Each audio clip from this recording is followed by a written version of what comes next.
Always goes back to Top Chat. I hate that so much. Cyberbob is here almost instantly. How are you doing, Cyberbob?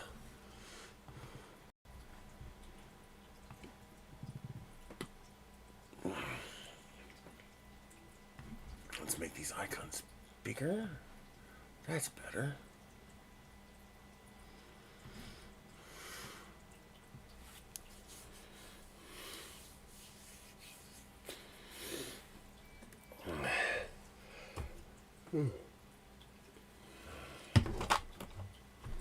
That's good.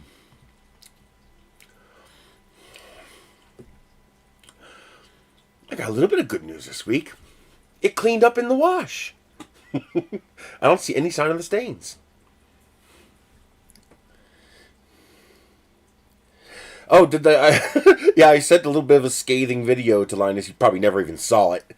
Because, yeah, I have a problem with Linus not warning the community about what Honey was doing. He knew exactly what they were doing and said nothing.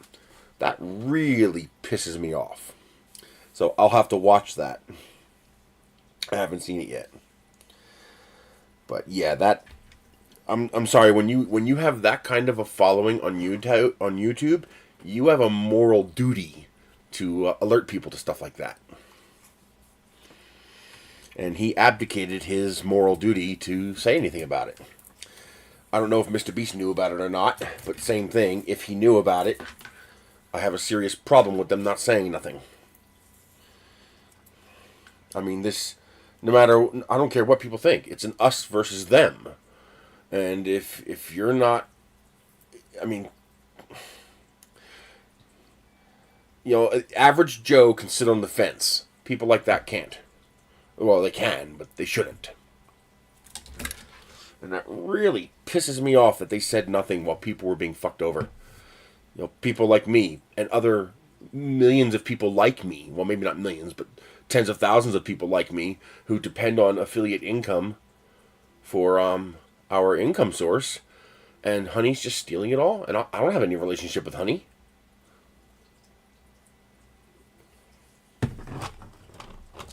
I'll have to check it out. Hey, Drone Shots, how are you doing? I have had a good printing week this week. I've gotten a bunch of projects done. Well, a bunch of projects going. Yep, I saw all that. Yeah, I saw all the class actions. I knew that was going to happen. As soon as that became public, you knew that was going to happen. The first thing I said was that they're interfering with other people's businesses. You know, you could theoretically make the argument that the people who installed it or people who had contracts with Honey should have known. Although the fact that Honey had to hide it by having a sneaky little tab that would open and close on its own and not tell the user what was happening, that means they knew what they were doing was wrong. That shows premeditation. So yeah, the court case will be interesting, to say the least. Of course, only the lawyers are going to win. You know, everybody else is going to get nothing. I guarantee you I've lost thousands of dollars to that, because a lot of my viewers very likely installed Honey because I told them to. I didn't tell them to. I told them it seemed like a decent app. And at the time, though, I was like, you know, but why are the coupon codes all Honey coupon codes? How much are they making from this? You know, that one guy said it right. Follow the money. Where's the money? That's why it felt sketchy. I didn't know what to call it. I'm not experienced enough to know what to call it. But that's almost certainly why I felt so, something's wrong here. You know, I mean, get it. You're just providing a search engine for coupons, but how are you making money? Because you're not doing this unless you're making money. So where's your money coming from? And I think that's what made me feel very uneasy. Again, I wasn't smart enough or in the know enough to know what they were doing or how they were doing it, but I was cognizant enough to know that something wasn't right. What's the matter, baby? You better be nice to him or I'm going to kick your freaking ass. That's right. I don't care about the tracking. I really don't. I just don't care. I love how people say, stay away from the Chinese apps. They're going to track everything about you. What the fuck are they going to do with it? Think about it. Some Chinese guy 14,000 miles away. What the fuck is he going to do with it? Oh my God, Chris raised the temperature in his house today. Chris lowered the temperature in his house today. Here's some video of Chris's cats fighting. What's some Chinese government going to do with that data? Think about it. What are they going to do with it? I'm less concerned about the Chinese dictatorial government, because they're not communists. I'm less worried about the Chinese government and Chinese corporations having access to the data than I am about Google and Facebook having access to the data. Because the Chinese government is never going to share that information with police or the government, but Google will. I mean, but no, that's the propaganda. Let's not get into that. I mean, we're what, 5 minutes in and we're already talking about it? No. Let's just stay away from that subject matter for now.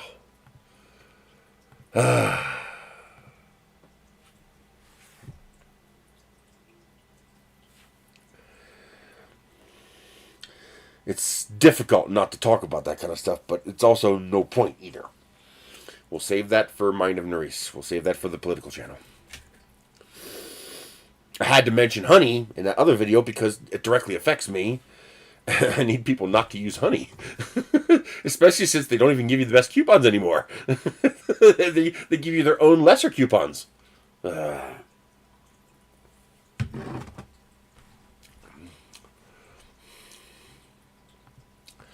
What are you going to do?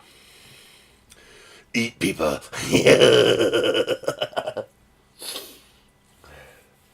Universal solution. Eat them.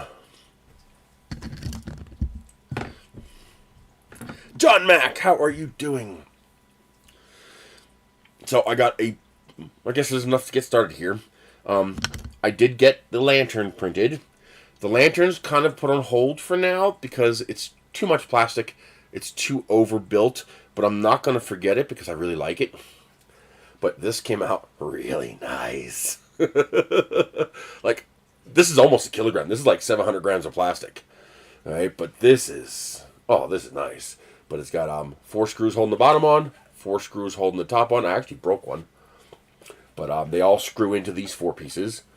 Once I have the money, I'll order the 4x6 acrylic panels, and they will slide right into these slots. So you take the top or the bottom off, and those panels will slide in. I'm still trying to dig up one of my solar lights that I think might be usable for this.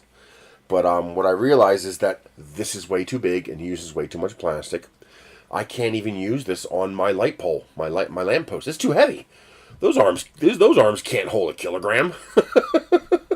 So I'm gonna have to put this thing on a diet. This thing's gonna have to get much, much, much lighter. I mean, this will be fantastic for wall-mounted lanterns, carry lanterns, or for lanterns that you're gonna mount to a post, like I have some outside. It'll be great for those. But for hanging from my 7-foot lamp post, way too heavy, way too big, way too bulky, way too heavy. So I gotta cut this in half. I gotta get this to half its current size, and still make it nice. And I also have to get it to at least a quarter of its mass. Basically, much lighter. This is something that's really overbuilt. This is probably something that would be better to put a mains powered bulb in here to produce proper light. Put like a 4-watt LED in here. One of those filament bulbs to produce some, or 12-volt version, to produce some actual usable proper light. because this is way too overbuilt for solar and crap. But yeah, I will come back to this because this really came out nice. I'm really, really super thrilled with how nice that came out. And that also got me thinking, well, the 7-foot lamppost is also too overbuilt for the solar lights. Let's talk about filament. Multicolor printing a hype or something that has a future? Oh, definitely has a future. Well, that depends. If you're going to use protopasta or atomic filament, that waste hurts.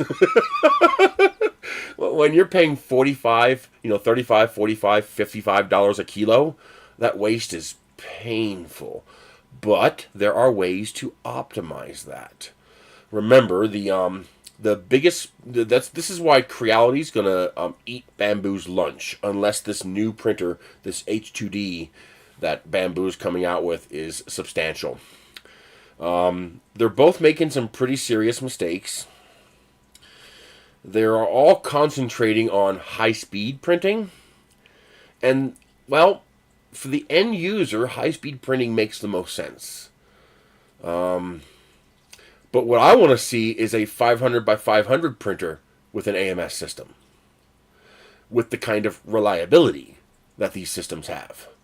Doesn't have to be as fast, but I want the reliable, because when you're blowing that kind of a filament wastage, you don't want the print to fail. So it needs to be reliable. But I want a 500 by 500 millimeter version. Why? Well, it's very simple. The waste is nonlinear. Okay, the waste is static. Whether I print, let's imagine I try to print these. By the way, very cute. This is one of the freebies that Timo sent me, and it actually sent a freebie. I was like, cool. But let's say I want to print this rocket as a multicolor print. If I print one rocket, I get this much waste. If I print 2 rockets, I have this much waste. If I print 10 rockets, I have this much waste. If I print 30 rockets, I have this much waste. The waste is not linear. The waste is based on the number of color changes, not the number of parts. So the more parts you print on the bed simultaneously,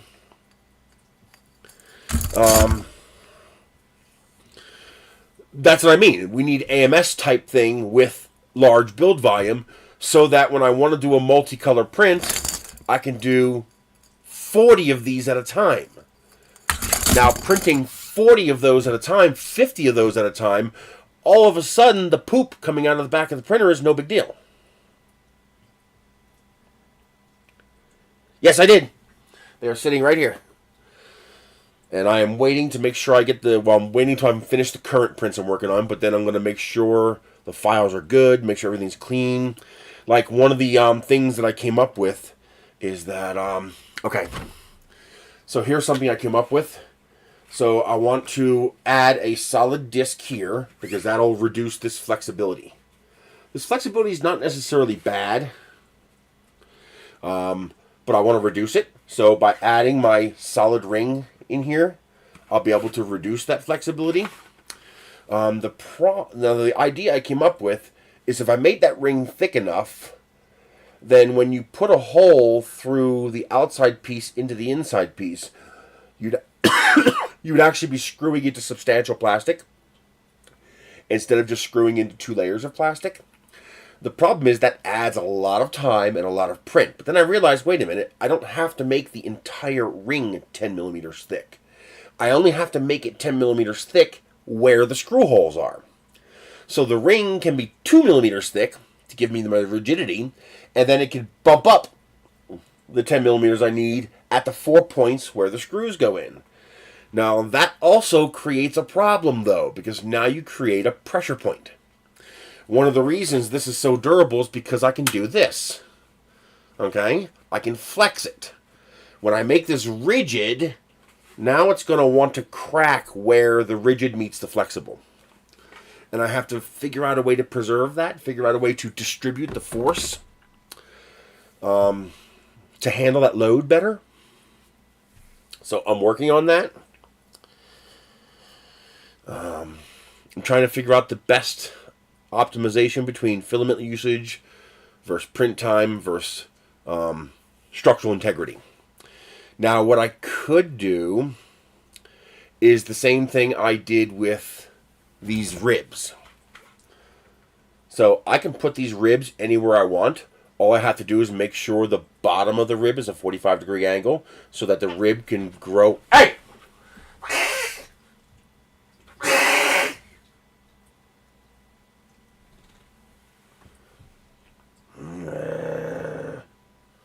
He's bullying the other cat again.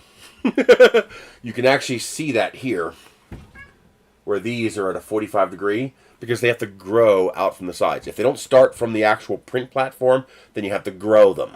You can't just out 90 degrees. So I could put ribs anywhere I want. So what I could do is I could have a bump out in strength there, and then have a rib on the left and right side of it. And because the rib will be contiguous, it'll be a continuous strand, the rib will create a relief point for the pressure point where the screw goes through. So if it does crack, it should limit how far the crack goes and make it easy to repair with just a dab of glue. So I'm gonna make a couple test prints of that and see how that works out. But I think that's gonna be the trick. Have a little bump up where the plastic is thick right where the screw goes in. This way you're actually screwing into substantial plastic instead of just depending on not stripping out 2 1mm thicknesses of plastic. And then have vase mode ribs on the left and right of those strengthened points to act as relief cracks, like in concrete. Control where the cracks go. So if anything does happen, it's easily repaired and doesn't destroy the entire part. And because I want these to be permanent. I want these light poles to be something that I put out in my yard, and in 15 years they're still there. Okay, so I want to design them so I don't mind using a little extra plastic if it means I'm not good. I mean, say I save 200 grams of plastic, but it only lasts 5 years. Well, now I got to spend 2 kilograms of plastic to print a new one, or 300 grams to print a new component if one of the components fails. So if I spend an extra 30 or 40 grams now, and it gets me my 15 plus year lifespan, then I call that a win. And I also, since I originally made it for the solar lights from what used to be Dollar Tree lights and are now Walmart lights, because Dollar Tree is not a Dollar Tree anymore. I actually call it not a Dollar Tree now. That's its name. Hey Michelle, I'm going to not a Dollar Tree. You want anything?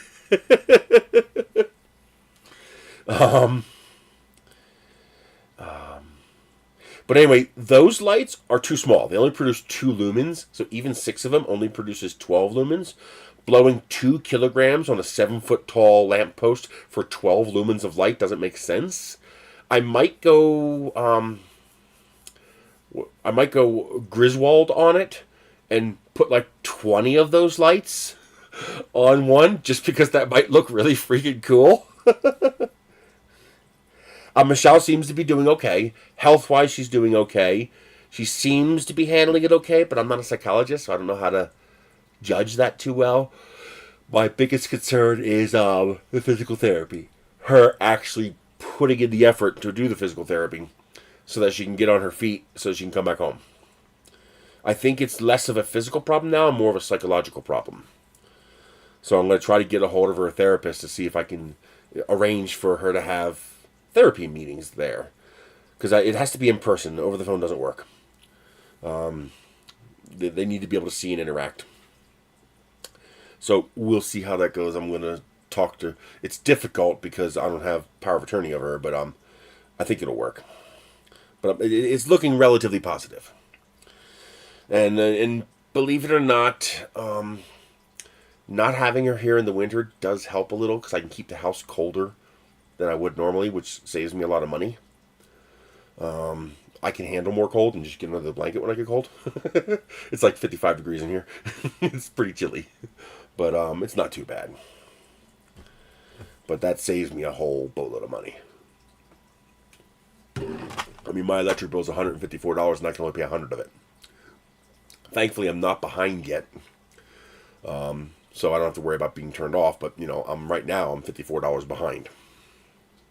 And I have no idea how I'm going to pay our phone bill, because they shifted our due date 2 weeks. Normally it's due at the end of the month, but that money got wasted paying the old company, which doesn't help us because they're gone. And I have no fuel tanks. They stole them all. There's none left.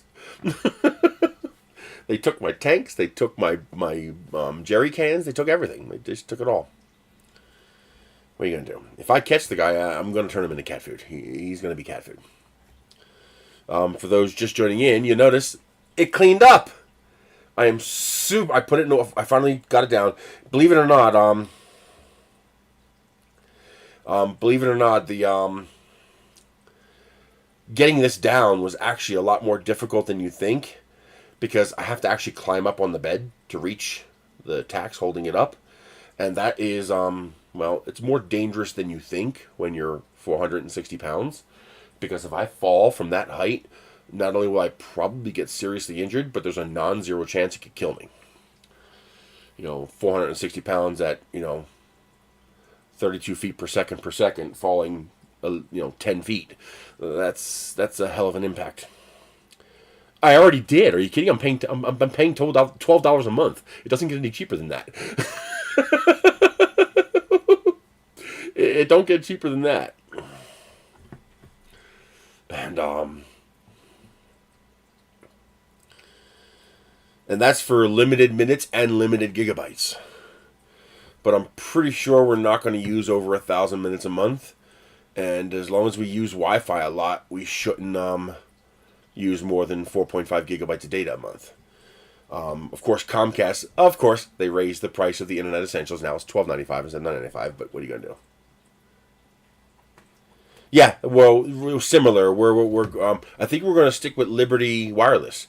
They're the only provider that provides a sub $20 plan that has more than 2 gigabytes of data. Hey, Jerry.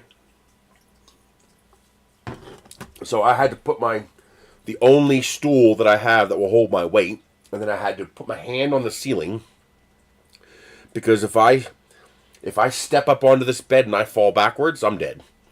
It's going to hurt me or kill me. So I had to put my hand on the ceiling to stabilize myself and climb up on the bed and then pray I don't break my bed, which I didn't.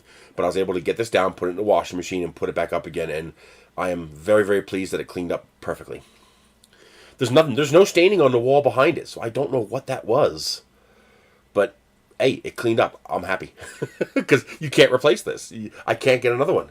I cannot find this anymore. So what I've been working on over the last week is, well, first of all, my flag holders. I love my freaking flag holders. So these are what's called garden flags. And I am obsessed with these things. So they're decorative flags. And like this is an autumn one. And you have ones for different seasons. Like I just took this one down because I put up a New Year's one. So this is a Christmas one. And they have so many designs. And so I designed 2 of them. One of them is my flattened rod, which I actually had to make smaller twice because there's a surprisingly large variation in these garden flags. This one screws directly into a mount you put on the wall, and then there's a knob that goes on the end and holds it. While this is a wall mount version. So this is for mounting a flag directly on the wall. And these are little clips that I designed. These screw into your wall, and then the rod just clips in. So you can pop this rod out, leaving these on the wall, change the flag, and then pop the clips back in, or pop this back into the clips, and now your flag is hanging up on the wall. And so those will be online soon. I found out there's 2 different kinds of flags. They're all made of polyester, but the good ones are this burlap-like material. These are the good ones. They're heavy duty, they're thick, they have substance, but they also have thin ones that are made of like the shiny like polyester t-shirts you can get. Not this is a good cotton t-shirt, but the polyester ones. Oh, and Michelle lost another 9 pounds too. Freaking amazing. That's 18 pounds she's lost. 17 pounds she's lost in the last 2 months. So I'm super happy about that. But I kept having to readjust the design because there's a surprising amount of variation in these things. And I found out that my rod one just barely fits the polyester one because they made it even smaller, the area where the rod goes through. So I'm going to shrink them both another 10%, and then I'm going to release the files.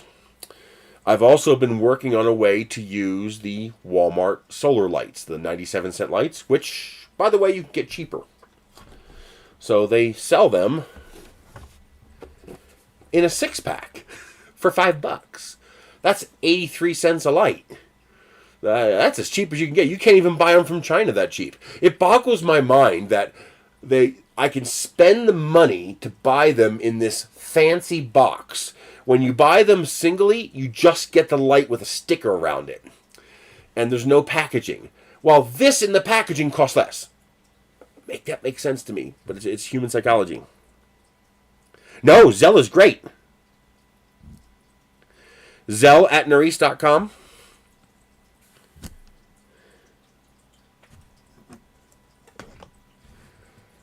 No, Zelle is perfect. Let me check. There shouldn't be a problem with Zelle. It's now Sunward.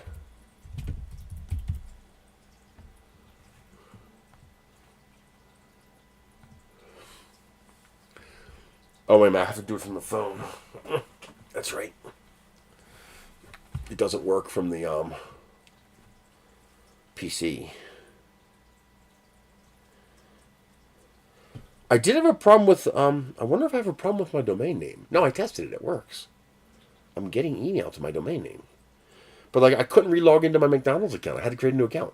I think it's not accepting McDonald's at Nerisse.com for some reason. I never get the verification email. Whoa, I'm negative. That's not good.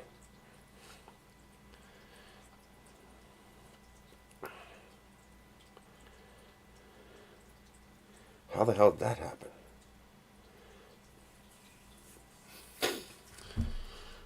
Okay. What's it doing? Oh, let me...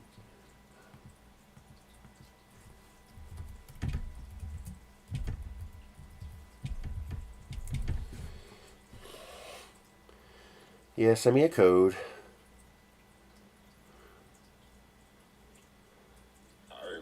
There it is. Copy the code. It always asks to verify every single time. Let's see.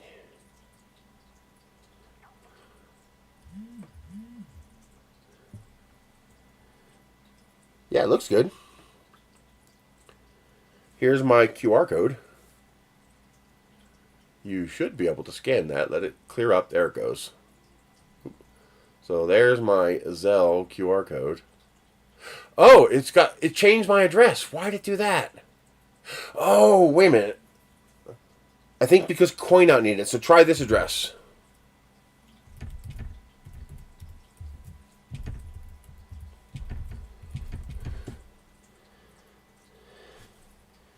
But there's the QR code. Let me make that nice and big for you. There you go.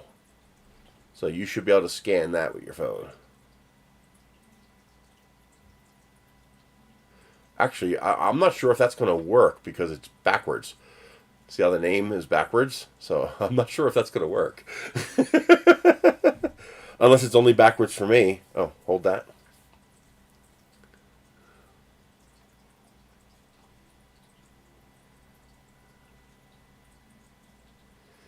I don't know if these will work backwards or not. Although I guess I could fix that. Hang on. There you go. It's backwards for you too? So how do I fix that? Can I do this? Transform. Flip horizontal. Okay.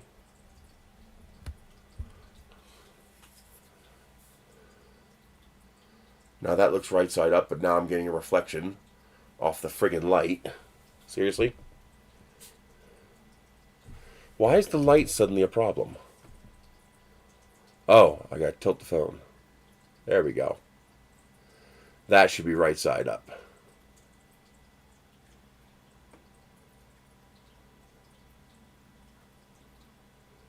Where the autofocus is really getting annoyed. But that should work. But now everything's backwards for me.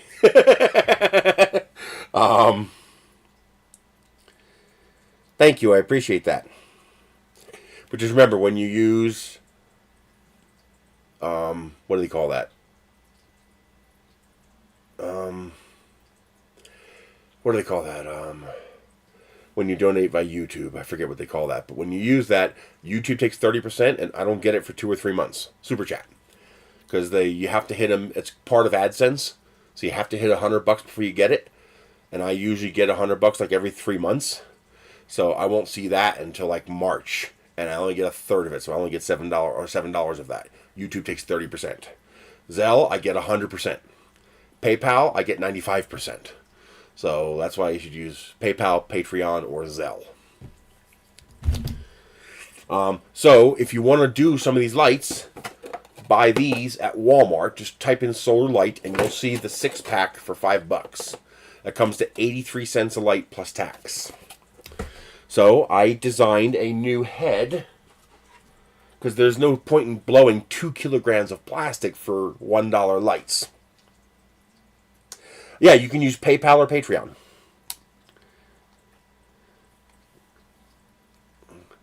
PayPal at Nerys.com or my Patreon channel. All the links are down below. But now, of course, if you have a balance in your Google Rewards balance, then of course that makes sense. For example, I have every time I use Google Rewards, whenever I hit $10, you'll actually see me super chat myself, because that's the only way to extract the cash from the Google Play balance. So I designed this. This holds 6 lights. But I ran into a problem. It's a little too flimsy. It feels strong when I do this, but when you add the mass of the lights to it, it's a little bit more flexible this way than I realized it would be. And I actually broke one trying to force it in. Where's it at? There it is. So I actually broke one, because that's only a single perimeter, even though it's 1 millimeter. So I redesigned it, and I came up with something quite a bit stronger. And this is probably going to be the final design for this, because this came out really nice. So simple. I added 2 arms at an angle, giving you triangular strength. And now this is split right down the middle. So this is now 2 perimeters, and this is crazy strong. And it only adds about 10 grams of plastic, if that. This is a 2-hour print. That takes 2 hours to print that, so no big deal. All in vase mode, except this top part right here, because you can't print a dome in vase mode. And thank you, Newfound Drone Productions. But and thank you, Dean, as well. Thank you very much. So that's the top, and I also decided to reuse the threading that I made from my model rockets. So there's 2 bases. This is for screwing into stuff, and so I'm thinking about adding vanes to just so this can't crack from here to here. I don't think it will, but I might add vanes anyway. It'll cost almost nothing to do, and it'll add strength. So that's the base, and this screws into this. If I can get the threads to line up. They love being a nudge. Come on. Why is it being a nudge? There it goes. So that just threads on there, and there you go. You have your nice little short little mount to put 6 of those dollar store solar lights on there. And then, of course, I made shafts, and you have this. So that I have one of these outside already. I'm gonna print these for every post I have, because this is fantastic. But that will give you 12 lumens of light, because you get 2 lumens, 6 lights, $5, plus maybe $2 worth of plastic. So for $7, you have a very nice looking chandelier style lantern. And this, no hardware, no glue. This all threads together. It all just threads onto each other. Everything threads together. And of course, it's 1 millimeter nozzle, so it's crazy stiff. You can make it as tall as you want. So this one's 6 foot tall. I have a straight shaft, and I have this narrowed shaft. This narrowed shaft saves you 40 grams of plastic each. Thank you, Big Bad Joe. Zelle goes directly into my account, so that's nice. Accounts.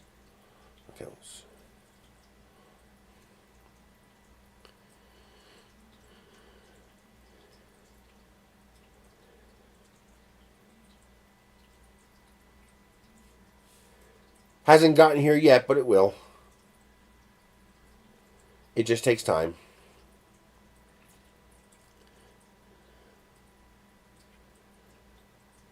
Come on. Now what's it doing? There it goes. Activity 3. Yeah. Oh, there you are. Do I have to approve it? No, it says in progress. So, awesome. Completed. So that'll appear in my account at some point in the next few minutes. Thank you very, very much, Big Bad Joe. Yeah, it says complete on my end, too. So I realized that also when you have a single continuous shape, it's more flexible. And when you change shape at intervals, you actually increase rigidity. And you can also vary it up. You can change from this shape to this shape back and forth if you want. And then I also made this beefier bottom for ground mounting. So in case it's in concrete or put stakes through it or screws through it, whatever you want. But you have this beefier. I keep whacking stuff. You have this beefier mount. And of course it's all interchangeable. This all unscrews. That doesn't want to come off. Damn it. That's really on there tight. What the hell? There it goes. I had it really on there tight. But yeah, this all threads on. And it all threads together. You got to watch out for your print speed, though. Otherwise, you get real messy. Just from lack of cooling. So you got to slow down a little bit and increase your cooling for this section and this section here. Just where the transition, where the perimeter gets smallest. And has an overhang. But yeah, so now you can make yourself 6 or 7 foot tall. This takes less than 1 kilogram of plastic. And there's still a hole down the middle. So while I'm not going to waste the time doing an RGBIC on this one, I'm going to save that for the big one. And I have one here to show you. But also, you could, instead of having a 6th light on the top, you could put a solar panel on the top with like a fairy light string. And have that run down the center and make this one glow down the center as well. And this will all be solar powered. So you get these lights and you don't need any of it. All you need is the lights itself. So toss the stakes and the rods into your parts bin in case you have a need for it for something else. Just get rid of, you don't need all these posts. All we need is the lights. And these lights all just fit right in. And this all friction fits too. So you put your finger on the bottom here like this, push this on there and just push it in there. That's it. That's all you got to do. It all friction fits. If yours is loose for whatever reason, it shouldn't be. Just wrap a little tape around the base. For some reason, the center one tends to be a little loose. I might add a dimple just to tighten it up a little bit. But there you go. Yes, that one's a little loose, so I'll add a little tape to that, but there you go. Now you have a nice 6 light, 12 lumen chandelier style, outdoor light, and it'll cost you $5 and about $2 worth of plastic. And then you need 4 screws to screw this into whatever you're going to screw it into. But that is really nice. I'm really impressed with that. It came out much, much better than I thought. And takes very little plastic. So, now I got the 2 rolls of white in. So I'm going to start working on those parts once I finalize the design. I did get the RGBIC in. So let me show you that. You can get these for about $4, $3 or $4 on AliExpress. There we go. Right now I have it set up for Valentine's. It does remember it. That's good. So it's cycling through pink and red. So it'll just keep cycling through. Now, ideally, you need 2 strips of lights. And what I'll probably end up doing is either printing a shaft or using a small piece of wood or something. Something I'll have to make 7 feet long with 2 sides. And 1 light strip on one side, 1 light strip on the other side, so it fully illuminates the shaft with the light. Now, you could put the light strip toward the back side of the light pole and use 1 strip to light the whole thing up. That will work. but you won't get full illumination all the way around, but it'll be a lot cheaper. But what I'm really interested in is finding I did find one. It's pretty expensive. It's like $17. It's a lot of money.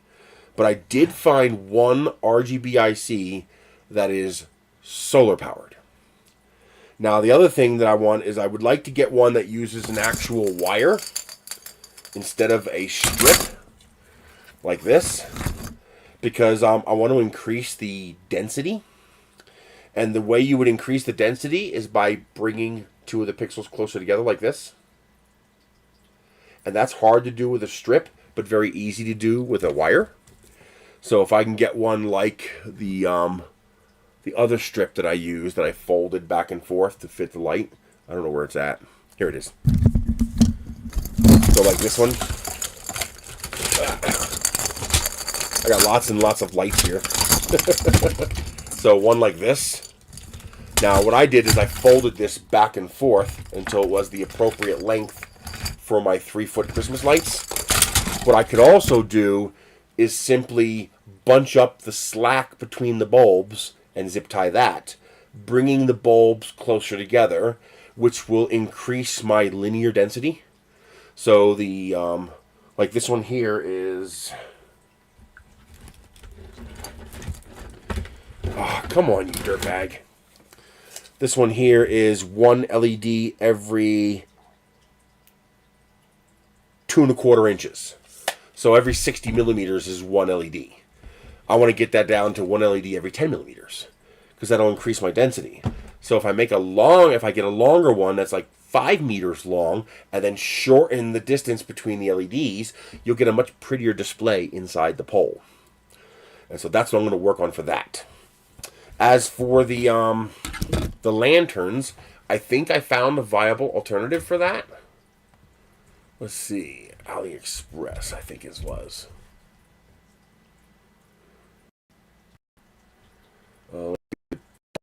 Of course, that flips that now. That's why I didn't want. Oh, yeah, I can do that here, can't I? I can just flip the display here too. There it goes. There. Let's see here. Stop it.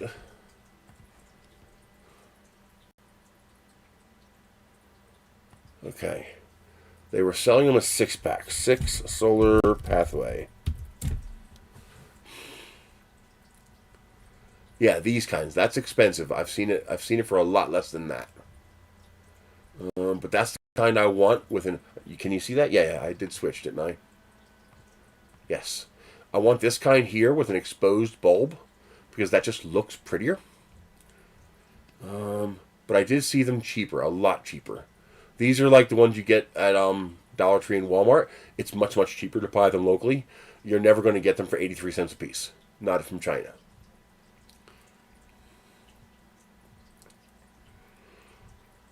Oh, that's cute.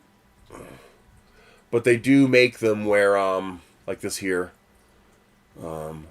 I do have some where it's a whole lot cheaper. It's right around $2 or $3 a piece. And do I have any in here? Or maybe it was on Temu. Maybe it was on Temu. Temu is cheaper on some things because they have a higher minimum order. You have to order $20 or $25 worth of stuff. 6 solar pathway. Oh, that nice bronze lantern we found last time? Hey, red light, doing pretty good. Yeah, much cheaper. Here we go. $20 for 6 of them, because you got to add the $3 shipping for the local shipping. But I actually would pay a little more for this one because it's round, and that might make it a little easier to install. But with this kind of a thing, what you do is you get these, and they do not show a breakaway. Oh, yes, they do. Here we go. Kind of. There it is. I can take that light fixture out. See how that light fixture is a separate unit? Also, this one has the switch on the bottom, which I prefer, because it keeps it out of the water. There's no such thing as waterproof. Unless you're sealed, unless you're potted in epoxy, there's no such thing as waterproof. All you can do is redirect the water to go elsewhere. So this one here, you would remove that light fixture, and then I would simply design my lantern with a hole in the top of it to fit that light fixture. And then I could make a lantern like this, but a lot smaller, like half the size.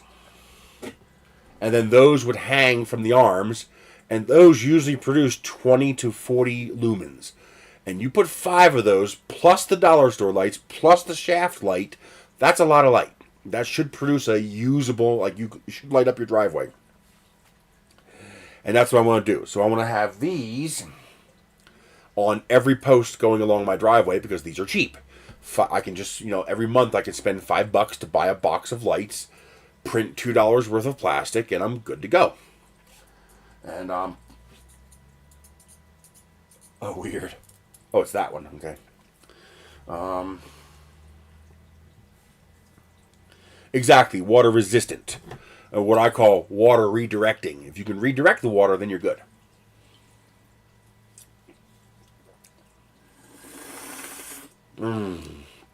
I love this cherry Canada Dry so much, but I will never pay full price for it. Never. I'm not paying $7 for a case of soda. I don't care what the inflation is. But that's the RGBIC, and it's fully programmable on the phone, so you can create custom profiles and colors. And so I can have a Valentine's profile and a St. Patrick's profile and a Easter profile and a 4th of July profile and a New Year's and a Christmas and a Halloween. So that's really, really cool.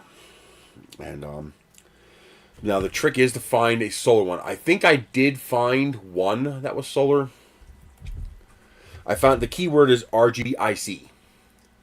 That's what you need to look for, is RGBIC. So solar RGBIC. I think I found one that's like $16 or $17.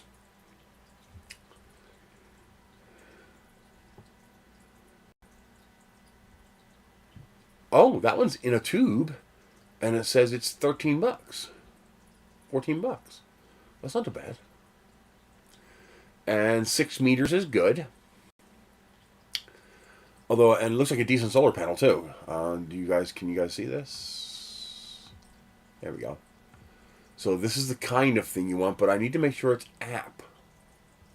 Okay, so that one doesn't say it has an app.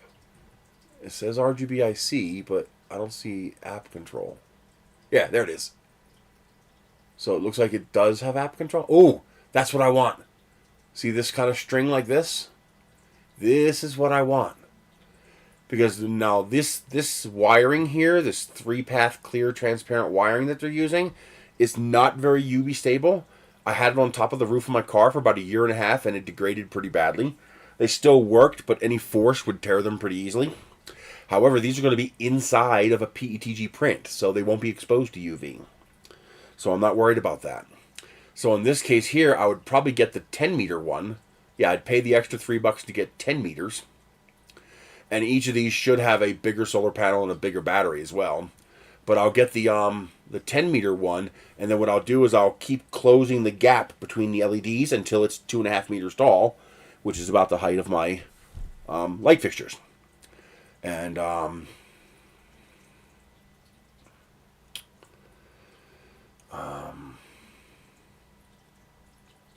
could even go with the 6 meter for 14, and then cut the distance between the LEDs in half, which will make it 3 meters long. And I could even go to 1/3, which will make it 2 meters long. So yeah, I could triple the LED density by simply reducing the distance between the LEDs to 1/3. And that'll give me the 2 meter length that I need for the inside of my... Oops, hang on. That's just about finished.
fed the new filament in just in time.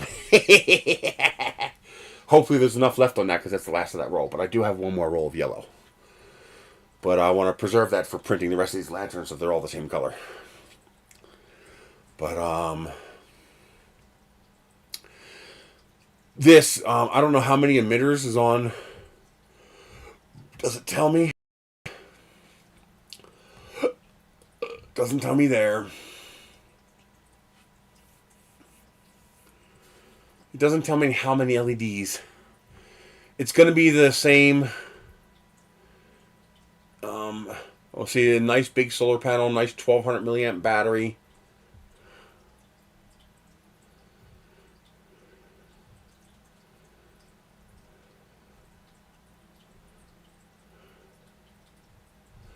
Oh, interesting. It's even got a charging port for using it indoors. That's kind of cool. Yeah, here he is. Now, the question is this fully programmable? Or can I use this with any app? It says WS2812, so I'm guessing I can use this with any app. And can be controlled individually. So you can see here you have this clear strip between the LEDs as the wires, your 4 control wires. Well, I can just fold that over itself a couple times and zip tie it and increase the luminous density, which will allow me to give it a higher resolution, basically. So I would go with the longer strip and just shorten it. But with the tape, you can't really do that. It's really hard to do with the tape. So this is definitely the one I need. So let me add that to the cart. I just don't have any money right now, but that's definitely the one I need to light up the full-size light towers. Well, that's actually kind of cool too.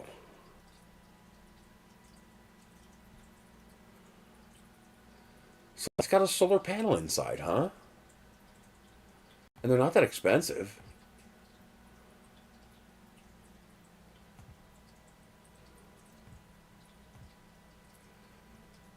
So that's $775 each, $785, $83, and this is $714.21, $1.41. So that's $750. It's about the same price. You don't really save anything buying more. But mounting one of these on the top as the top light would be kind of cool looking. Huh. And it's RGB, so I can change the color. That's kind of cool. And you get different sizes. You're better off going with the 15 centimeter, though. It's 150 millimeters. That's more than enough. So put a globe on top instead of a light. That's a possibility as well. But for the case of my solar light, what I would do, let me show you some of these. I've got loads lit up here. So this is the one I have currently mounted outside. And it actually looks really cool. Now, obviously, this light doesn't reach the ground too much because it's only 12 lumens. But I'm going to hang a proper lantern on here. So the lantern I design and print using those lights I showed you earlier that I said you take the piece out and put it in your own lantern, those would hang off of these hooks. So there'd be 5 of those plus 5 of the $1 lights. And then I'd get rid of the 6th light on the top here. And instead of having that, I would have this. I would mount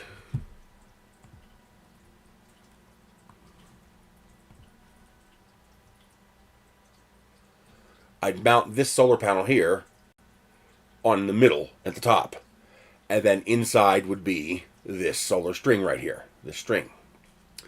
So that would give me the RGB effect that I could program for each specific holiday. This is going to really look freaking cool when it's done. I mean, it's just going to look so cool.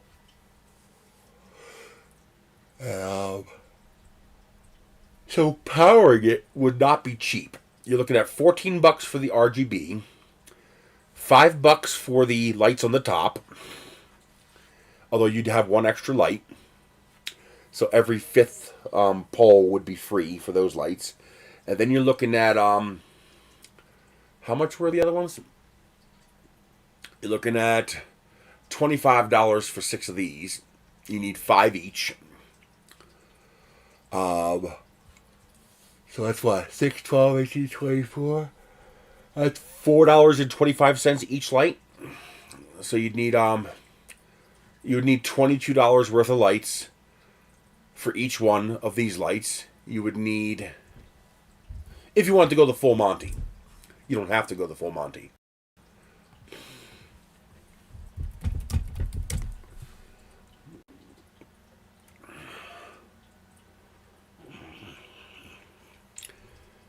So here's the 6-pack right here. You could buy them individually, but your best deal is this 6-pack.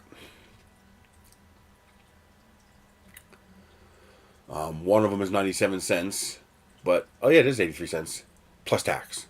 6 of them is $4.98. You're basically getting one for free.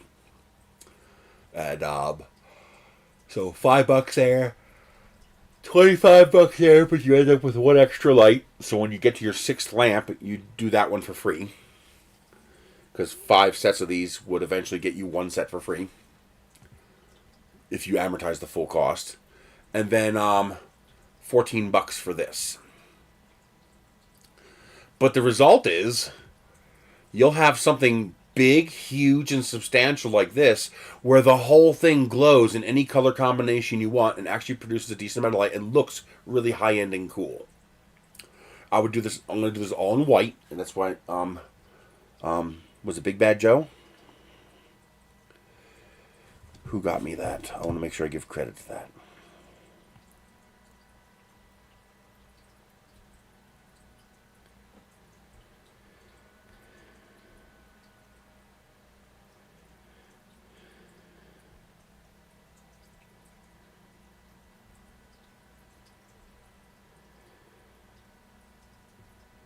Where is it? Yeah, Big Bad Joe. So thank you very much for that. And if anybody sends me white PETG, I will dedicate it toward making those lamps. But so the next project after I'm finished these current little projects that I'm working on is to print one of these, the finished model. I also reinforced this joint here. I didn't like the way it was pulling out the plastic, so I printed little backer plates, which worked fantastically. So that's reinforced. I'm not sure if I should beef up the top, because the top is plenty strong. It really is plenty strong. Once you have it screwed in, it's just not weak anymore. So I think I'm going to leave it relatively thin, but maybe add some ribs on the inside just for a little bit of strength and to keep consistency. But this will all glow. I'm going to leave the holes in for these lights because it doesn't cost me anything to leave those holes in. And I think they look cool. They just have that nice warm glow that looks nice. And then I'll get the lanterns that hang from here. Now there are other lanterns I could use. I could just buy the lantern instead of printing them. Do I do a search for a solar lantern? Yeah, you have this kind of hanging lights, these kind of hanging lights. This would be pretty cheap to do, but it wouldn't provide a lot of actual lighting. And I want to produce actual lighting. But I could, I can get these solar mason jar setups. Now, where these would be cool... Here, where can I show you this? Oh, there they are. These. These are about $6 a piece, and they look really freaking cool. But those would hang right off of those hooks. And they should be light enough. I hope it's a nickel metal hydride battery, because that'll last for years. But that's a really nice looking lantern. It's got a nice classy look to it. And it should provide a usable amount of light, especially when you have 5 of them. I just have to save up the $40 to buy 6 of them, because they come in 2 packs. I gotta save up the I need $53 to power this thing, basically. But 5 of these would hang from the arms. 5 of the 183-cent lights would be on the top, and then the RGB IC would be sitting right in the middle and going down the center. And go from there. These would be on the arms. these would be hanging from the arms, and this would be going down the center. It would just look really freaking cool. And, now another thing I'm going to do. Oh man, no.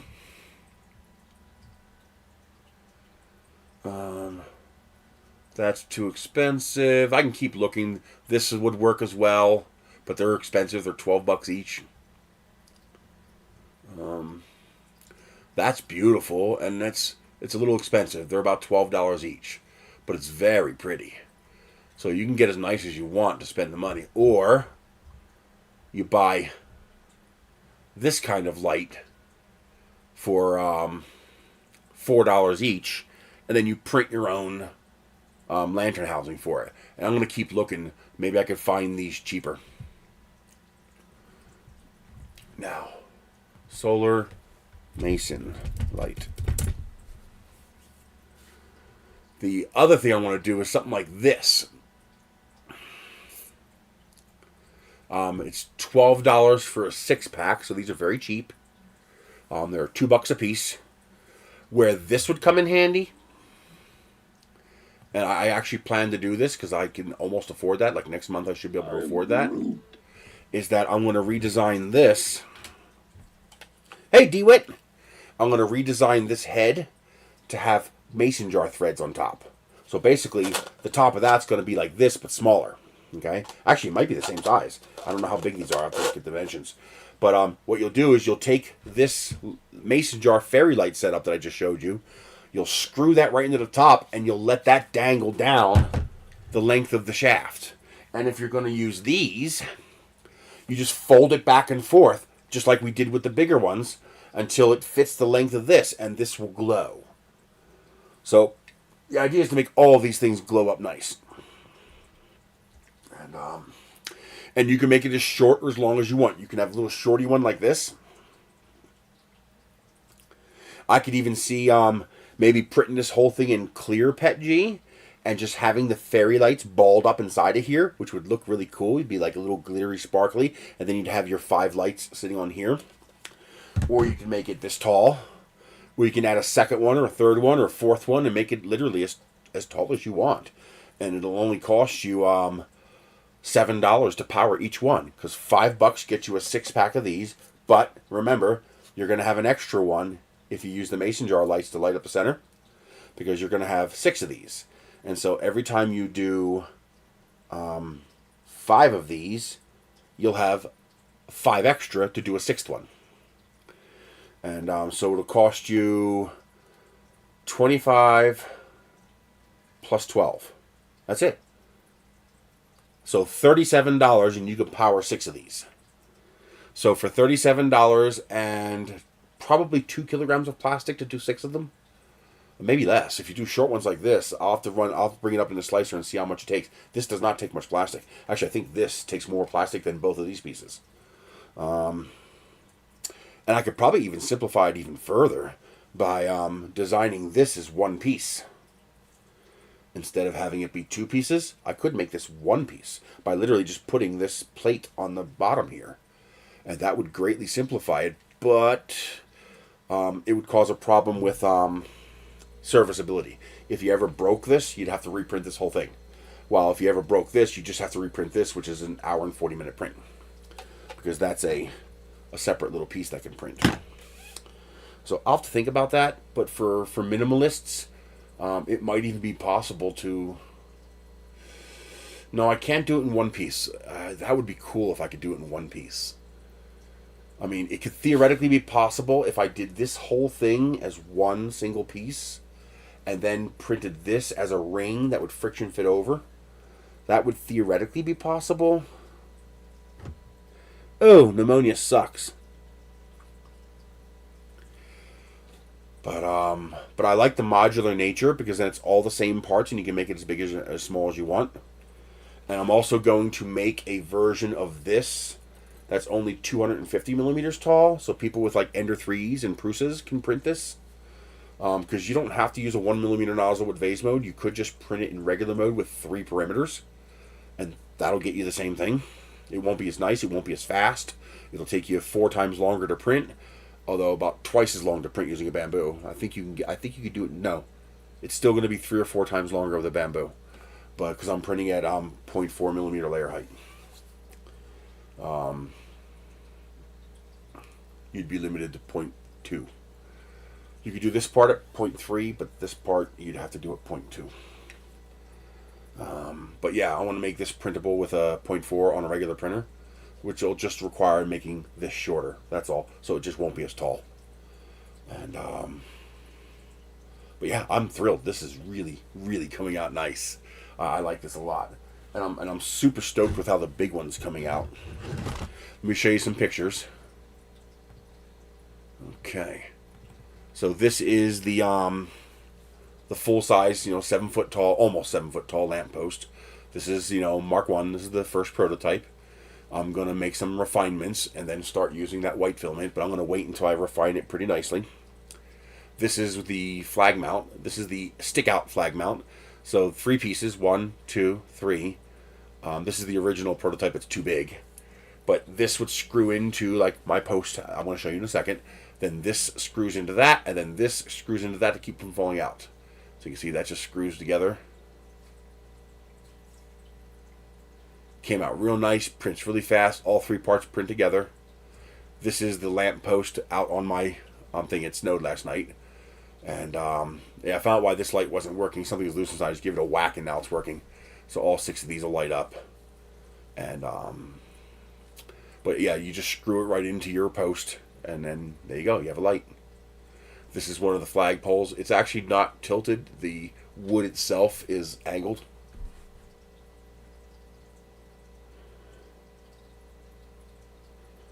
Good, man.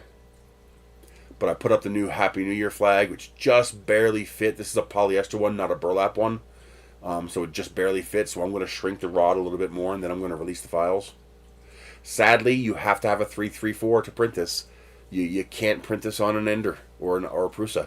It's just even a 334. You have to print that diagonally because this has to be about 14 and a half, 15 inches long, about 350 millimeters long. I could try to make this a 2-piece, but I just don't want to devote time to that right now. Here's the other one using the shrunken yellow one, which also works well. This pole's a bit straighter, so you can see it sticks out nice and straight. The only problem I'm running into is I have these solar lights here that light up this pole, so you can see my house number. I had this all painted white, and you can see all the paint's gone. I got to get some UV stable paint. The problem I'm running into is that this has a motion sensor on it. So you see right there, there's the PIR motion sensor. And the way this is designed to work is that these light up dimly all night. And whenever I drive or somebody walks by it or a dog walks by it, it lights up bright. The problem is it doesn't have enough energy to stay bright all night, which is why it dims when there's no motion. Well, the problem is when this flag is flapping around, it keeps triggering that sensor. I don't know what to do about that yet. Probably nothing. There's the 2 lights when I came home today, or the 2 things. If I get my little solar lanterns working well, I'm probably going to put one on top of each post. I got 4 of them. There's one right behind this one, and this one, and this one. So there's 4 of them. I'm going to probably put my nice little solar lanterns right on top of that, just because they look nice. And I'm probably going to put 2 more flags on these posts here, just because I can. That is not the end. Why are you doing that? Oh, it is the end. That actually is the end. Okay, my bad. But yeah, they came out really nice. I like them a lot. And these spiders used to be purple. Now they're silver. Oh, this was nothing. You should have seen what happened to my carport, man. It collapsed my freaking carport. 30,000 pounds of snow on top of it. Yeah, I got a nice crease in my brand new carport now. My neighbor helped me fix it, though. He had a tractor and we reinforced it. But yeah, this is just a dusting that we got last night because that crap that came through last night. But yeah, this one came out really nice. I'm very pleased with this. It's only 3 pieces. 1, 2, 3. You're done. I just might make this 1 piece. So it'd be 2 pieces. But the problem is then you... Well, yeah, because then you can just add pieces to this. No, I'm going to keep it separate. I'm going to keep it separate.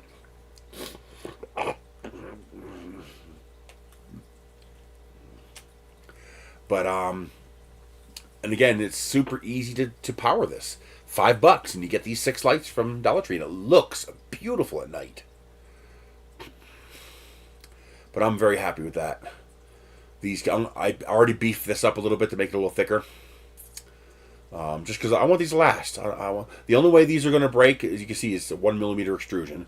The only way these are going to break is if somebody intentionally breaks them. That's the only way these are ever going to break. Somebody would have to intentionally break them for this to break. This could break if something hits it, but it still should be pretty durable with a 1mm. This is all vase mode. This whole thing is all vase mode, except for the arms. The arms are the only thing not vase mode. But it's vase mode with a 1mm extrusion. And again, no glue. It all screws together. So it's working out really well.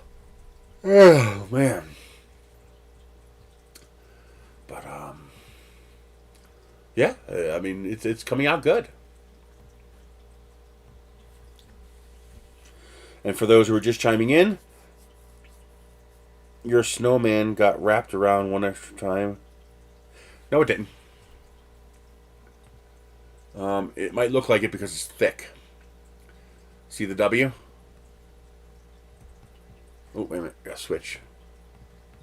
See the W? Oh, it did. You're right. Holy shit. I think that's because I didn't unwrap it. I had it rolled up when I went out there, and I probably didn't unwrap it, so I got to go and unwrap that one time. Okay, that's probably my fault. It's not... This is the first prototype I printed, so the shaft is a little tight. Where'd that rod go?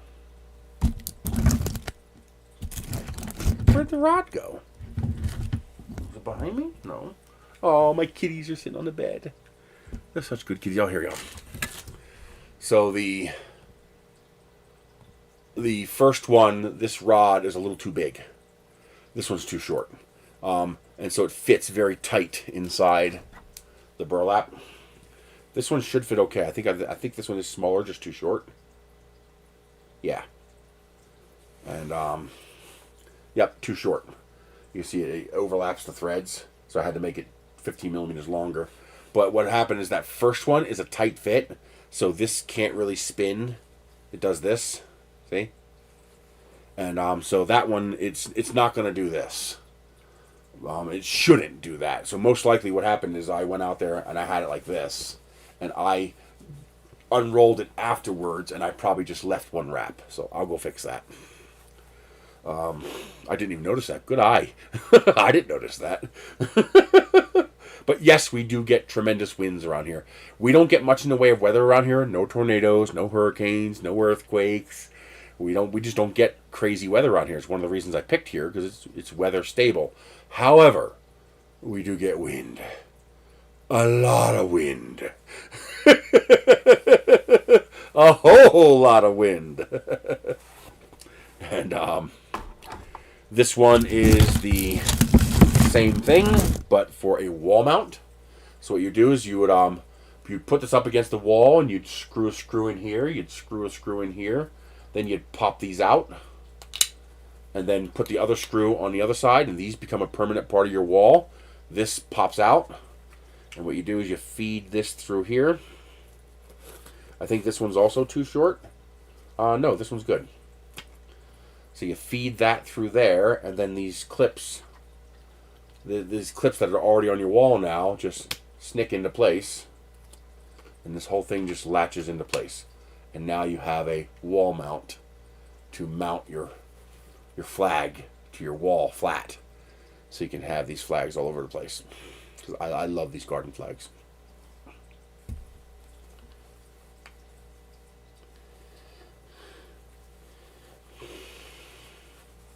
I just need to get more of them for different holidays. I just have no money right now. But, yeah, that's really pleasing me. It's really coming out good. Come on. Let me grab this. Really?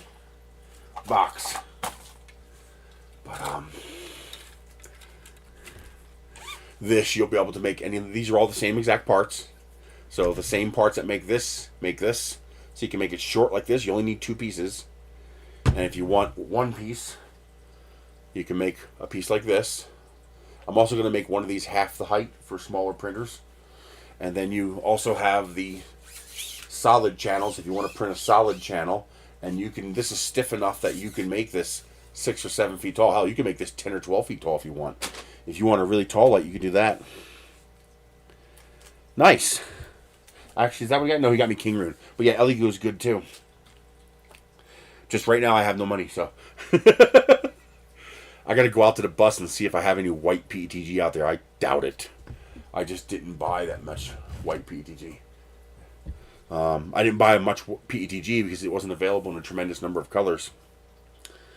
And what I probably need to do is get one of those big, 5 or 10 kilogram Ziltech rolls.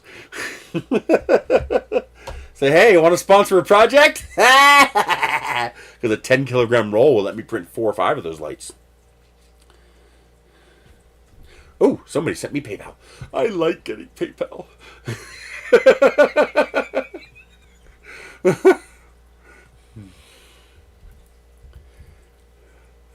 Well, right now I got to pay bills. I got to I'm $54 behind on my electric, so I got to pay that. I just sent them $100, but I owe $154. But I defaulted on all my credit cards, but otherwise I'm current on all my bills. So I'm getting there. Although the next few months are, oh, thank you very much, dude. $50. You rock. Thank you very much.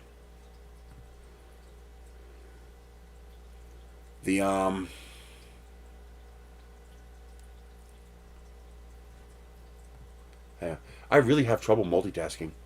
I'm clicking on here and I'm trying to talk to you and it does not work.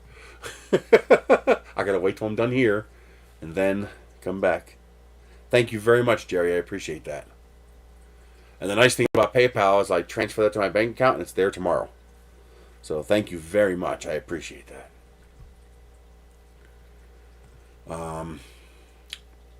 I have enough of these. I have enough of these to do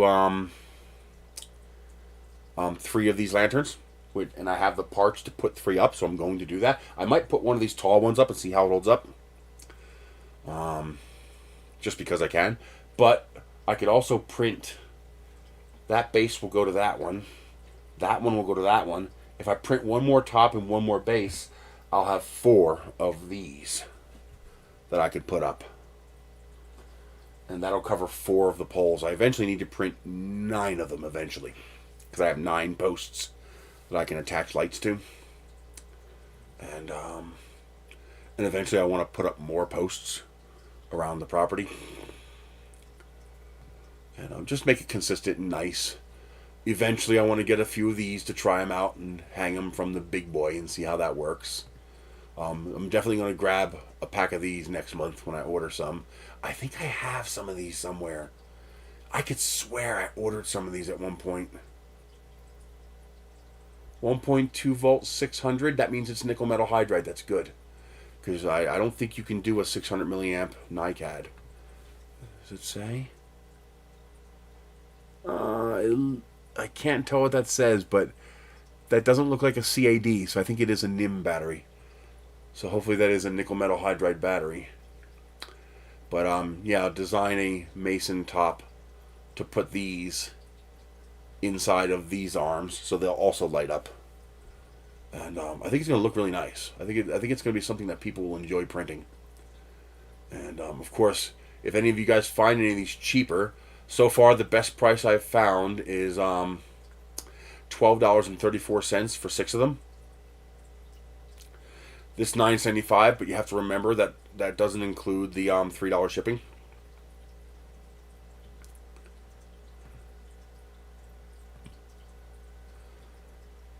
That's about the same price. It's actually a hair cheap. No, shipping, $2.99. Yep. And of course, they only let you order 2, so you can never actually reach the $30 free shipping. They do that on purpose. But a 6-pack is $12.44, but $3 shipping. So the this one is still the cheapest. $12.87. It's slightly more. This is 12 pieces for $20. That's actually pretty cheap. I think that's cheaper than the other one.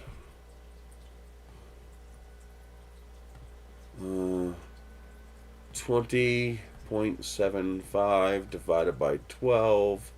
Yeah, $1.73. So this is the cheapest if you want 12 of them.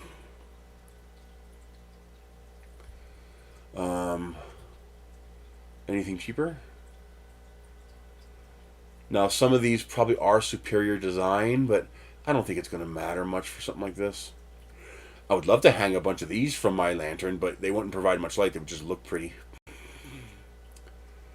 Yeah, so that's your two. So far, that's the two cheapest I've found. If you guys can find them for less than $1.73 each, let me know. But so far, 6-pack for $12.34 or 12-pack for $20.75. Because it's 17 plus $3 shipping, so that's $20.74. So it's $1.73 each. And yeah, that's definitely nickel metal hydride, which is also nice because you could eventually, when you could put a bigger nickel metal hydride battery in here. Now that's not going to help northerners very much.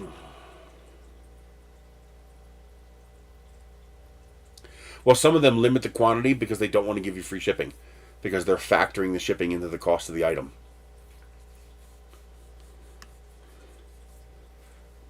So I actually had one guy who didn't do that. He was selling decorative nail stickers for like 33 cents and 29 cents each, $30 free shipping. So I added like 70 of them to my order in order to get to the $30 free shipping. He canceled the whole order. Like, you cocksucker. So I think Temu requires them to offer free shipping above 30. And because they all do, they all say the same thing. Let me show you.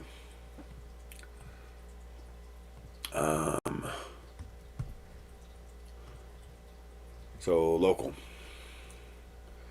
See, standard $2.99 or free if ordering 30 or more. And a lot of them will actually limit. See how it says you can only get 2? And I think they do that intentionally so that you can't reach this free if ordering 30. Because think about this. If this is $13 and I order 3 of them, they're losing $6. Because they're charging you $3 each for shipping. So 3 of them is $9. So they're losing $9 if they give you free shipping. So that's why he's limiting you to 2. Because if you order 3, you would hit the $30 for free shipping. So he's limiting you to 2 per order so that you can't get the free shipping. So my guess is this right here is a requirement of Temu. If you want to list on Temu's site, stop it. I'm guessing Temu requires this. And so to work around that, I don't blame them. As long as they're clear about it up front, I don't blame them. So to work around that, they don't let you order enough to get to free shipping. It's consistent enough that it appears to be intentional. So again, here, see, $3 free shipping, and you can only order 2. I'm surprised he doesn't let you order 3 because that would still be under 30. But that's what a lot of them will do. They'll limit how many you can order in order to avoid having to give you free shipping. Like, does he limit you to 1? Yeah, see what I mean? If I ordered 2, that would be $38, which means $36, which means I'd get free shipping. So I'm only allowed to order 1. Oh, I'm sorry. I forget that a lot. So you can see here, I'm pretty. Oh, come on! Everything is clickable. Standard $2.99 shipping, free if ordering $30 or more. Well, he doesn't want to give up this $3 because that's part of his profit. Okay. Because he's factoring in the shipping into his price. So you get charged $2.99 for each. You cannot get free if ordering 30 because you're only allowed to order 1. because if you ordered 2, you'd be above 30. So in order to prevent you from being able to get the free shipping, he limits you to 1 per order. And as long as they're upfront about it, I get it. You'll see the same thing here. See, this one's 20, so it'll be limited to 1. Oh no, this one doesn't have a limit. Look at that. Yeah, but he's also charging $5 each. He's charging a lot. $10 each, because this is the cheap one. So he's charging $10 each for a mason jar with a $3 fairy light string inside, $2 fairy light string inside. So he doesn't care if you order more because he's charging enough to not care. So that's what I've noticed, that they'll either charge enough that they don't care if you get free shipping, or they will, if they're charging a good price, like this is a good price, that's $1.73 a piece, they limit how many you get. Like this one here, he limits you to 2. See? You can only get 2. And where's another one? I think this one was it. See? Limited to 2. Because if you ordered 3, you'd be at the $30 mark and get free shipping. So they'll restrict how many you can order to prevent having to give you free shipping. Which is why I suspect, like this one here is probably limited to 3. No, 2. This will be limited to 2. No limit. Interesting. Oh no, this is free shipping. This one's from Temu. This is not local. Duh. Yeah, the one from Temu is always free shipping. This one here, which looks cheaper. Oh, it's $9.75. Nope. $2.99 shipping. So it's going to be the 6 one that is $9.75, and you will be limited to no limit. Oh, interesting. So this one you can save a tiny bit of money. So you'd have to order, but you have to order 4. Because 3 is still under 30. So you'd have to order 24 of these. If you need 24, that's great. But if you don't need 24, that's not so great. 9.75 divided by 6. So you can get it for $1.62, but only if you order 4 sets. So you'd have to spend $40. $39. Hey, Paul, how you doing? So that the warm white's more expensive. Only the multicolor is the cheap price. The warm white, which is what most people are going to want, is $12.44. That's interesting.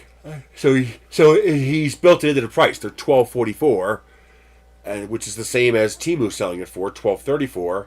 So he's just trying to clear out the multicolor for some reason. So yeah, so he's built it into the price. He's selling it for $12.44. So you'd have to order 3 of these in order to get the same price as Temu. Because otherwise you're paying $15 a set. But I guess he's tried to clear out the multicolor because nobody wants it. So he lowered the price with that. That's interesting. Doing pretty good, Zachary. How are you doing? So eventually I'm going to order this because it's only $12.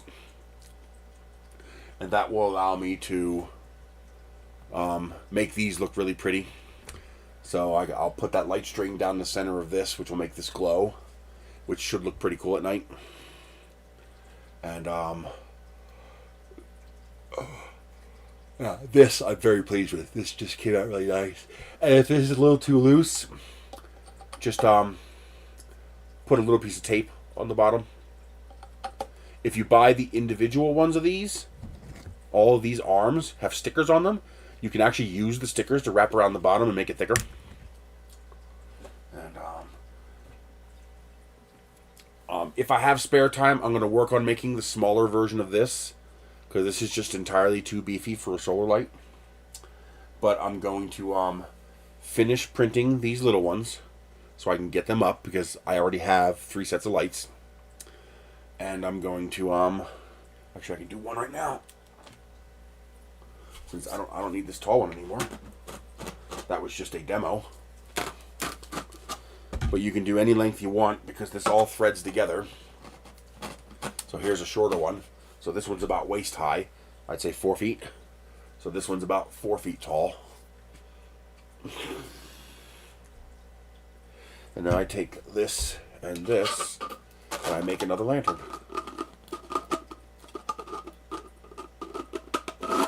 That goes there. That goes there. There you go. Now I have another lantern. And I have out in the car, I have another set of lights. So by tonight, I'll have 2 more of these set up. And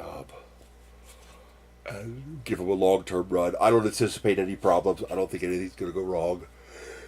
How much filament does this take? Arrgh! Hate when I yawn like that.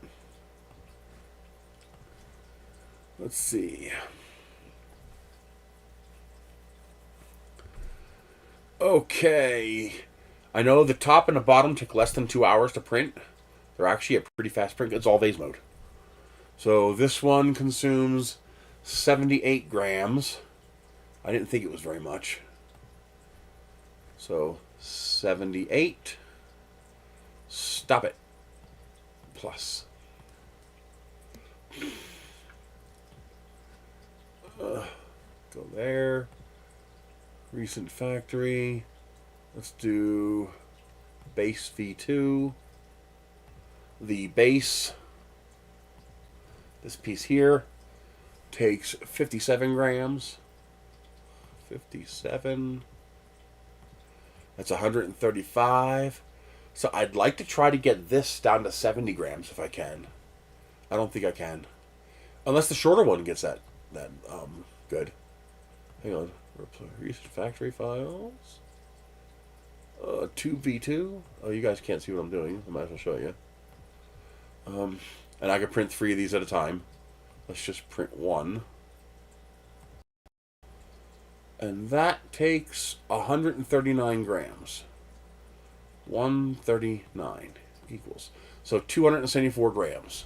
So at the full height of the short one, you know, at a full length segment, you could print 4 of these per kilogram, which means it's going to cost you less than $3 each to print these, and it's only going to cost you $5 to power it like this, $7 to power it with the solar string going down the middle as well.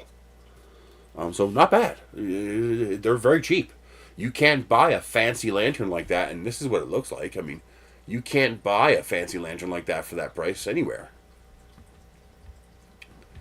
So this is what it looks like. Set up. You can't buy a fancy lantern like that for that price anywhere. At all.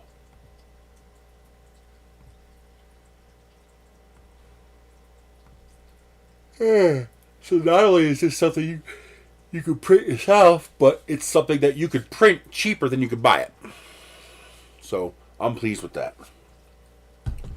I plan to eventually probably have a dozen of these printed and put them all over the property. And then, of course, you can make taller ones if you need taller ones.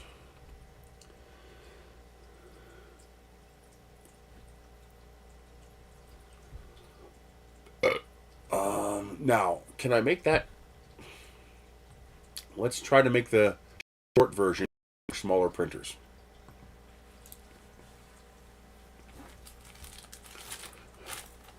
That should be pretty easy to do, actually. So I guess I need to make it 200 millimeters, because then it'll print on anything. Because I think the shortest is the Prusa at 210. The Enders can do 250, so let's make it 200. No one's going to notice the 10 millimeters. So we take this, Control D. If I can get it down to 70 grams, that'd be great, because that would mean you could print 5 per roll of filament. Let's go full screen so we have more space to work with. Let's obliterate. Okay. So how tall are these 2 pieces here? They are 347. But this has threading in the top. Doesn't it? No, it doesn't. What am I doing? All I gotta do is take this. $3.99. So I need to cut it in half. Holy shit. I gotta knock 200 millimeters off of this.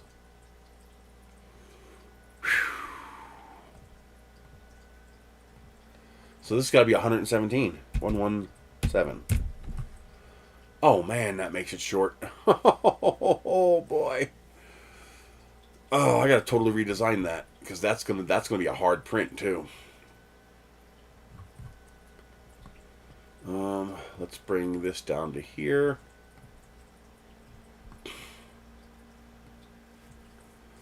Now I can further reduce this. How tall is this? 52.7. So that means, let's call it 53. So that's 147. 147. 147. Nope, that's wrong. Oh, no, wrong plane. I gotta do it from here. Okay. 147.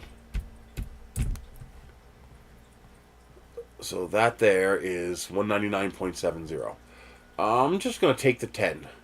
If you got less than that, that's your problem. Simple as that. It's your problem. Okay, so I can knock off a whole bunch of this. Yes. I can knock off a whole bunch of this. I can just delete that. Okay.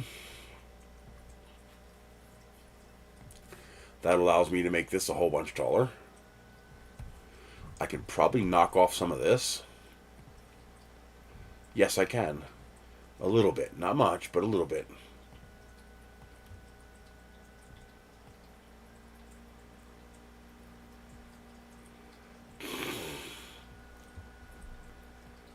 I can get rid of that much.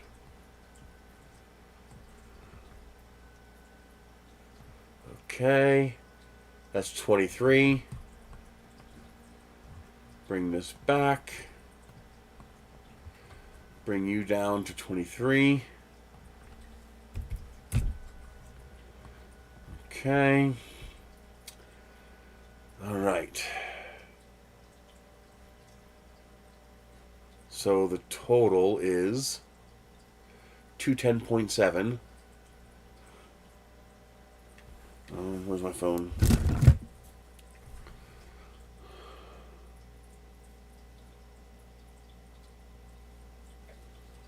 Alright. 210.7 minus 20.7. 190. So this can be... No. I also have to subtract this. 23 minus 23. 167. 167. There we go. That is the smallest I can make that. Now what I need to do is to lengthen these. So we will get rid of this since we don't want it getting in our way. Now let's split this. Not what I want it to do. Select it all. Unselect that. Hide. I want to split you. And then split you. And then split you. And then I need to split you again. Yeah. Split. Oh, I did not want to do that. Okay. Is that at 0? Yes. So what I need to do is raise this up here like this, because it's all going to be the same color. Split you. Now we change you to different colors.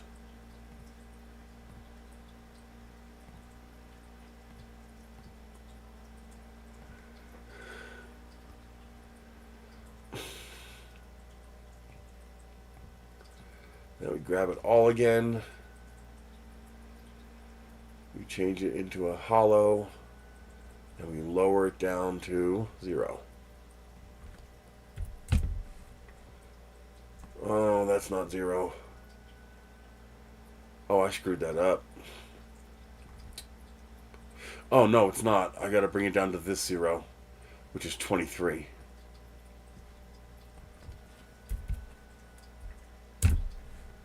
There we go. Now, I grab... Can I hide this? No. I need to hide that somehow. That also doesn't look right. That looks like it's shifted. That looks wrong.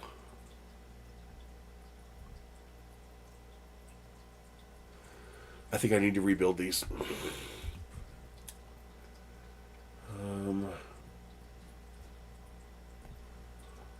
There we go. Yeah, I need to rebuild these. Oh, these are just ribs. No, they're not. They're on the inside. Okay. Delete. Delete. I'm going to keep screwing this up, so I'm just going to get rid of them.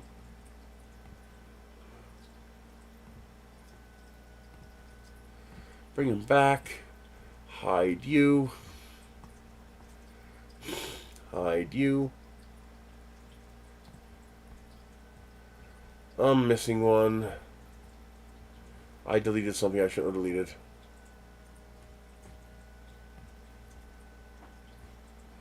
Not what I asked you to do. Yep, I deleted something I shouldn't have. Yep. I deleted that accidentally.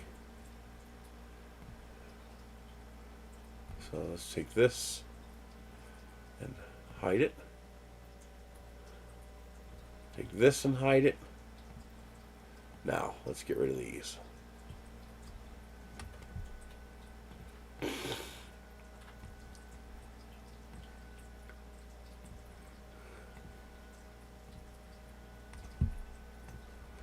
Bring it all back. There we go. Hide this. Hide this. So now I should be able to select this. And I should be able to bring it down. Come on. Stop being a douche. Douche. Let's make this, I guess, 105. That looks good to me. And then grab this one and raise it to 105.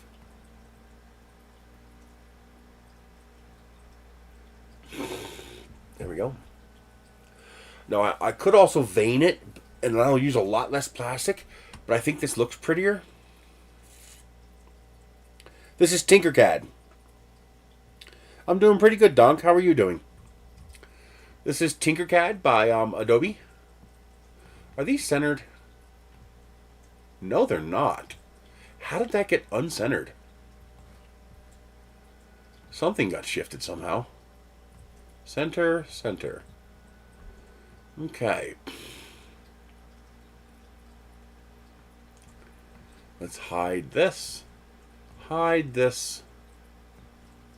Join this into one piece. Bring it all back. And there is our shortened piece. That is 210 millimeters. AutoCAD, I'm sorry. AutoCAD, you're right. Oh, isn't Adobe AutoCAD?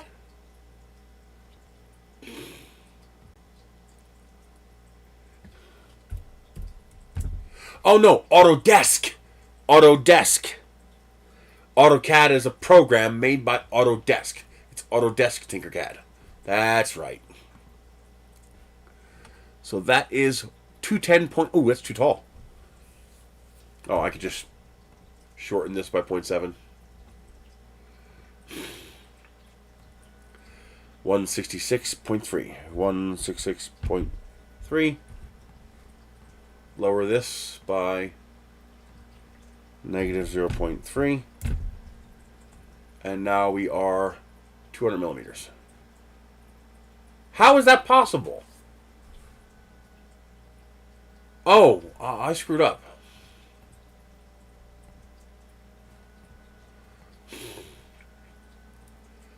I gotta go 0.7.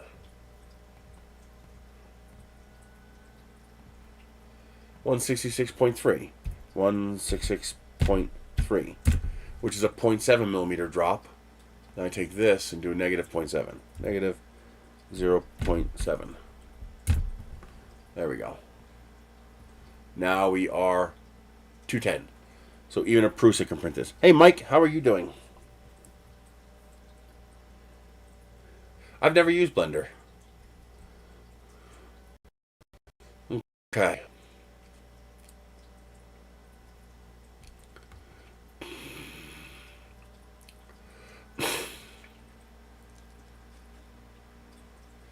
You know, there is one way I can make this a whole lot stronger. Why didn't I think of that?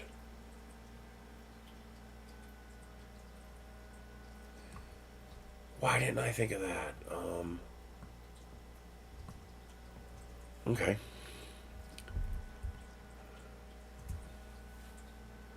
Ah. Delete you. Delete you. And delete you. Join you into one chunk. Let's make that one. Oh, by the way, you don't have to hold shift to pick one of these. You can just hold the just click it. Okay. Blow me.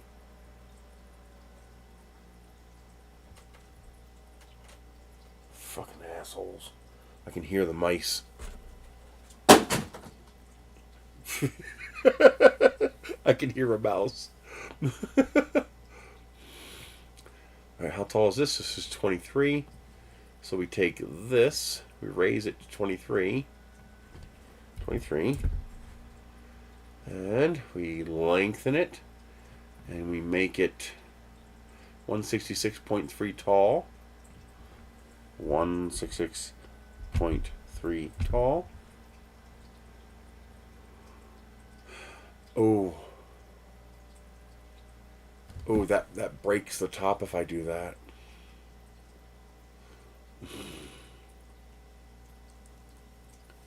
See you later, Donk. You have a great night.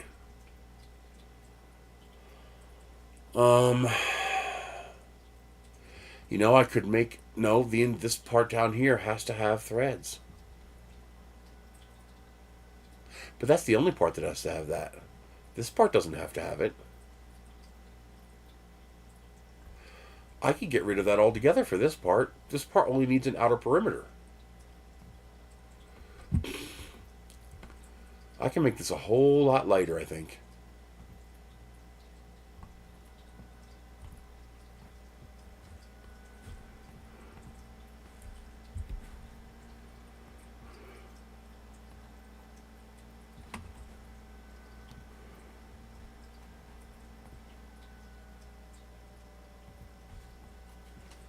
Now we just take this, unselect this, delete this, and there we go.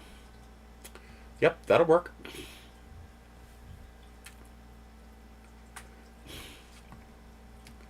And I don't even need to be precise. I think it's messing with me.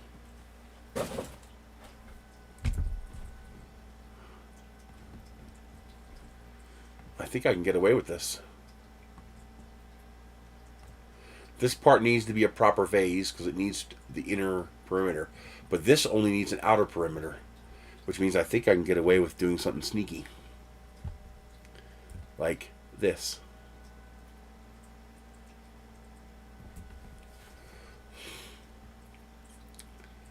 Yeah, I think that'll work.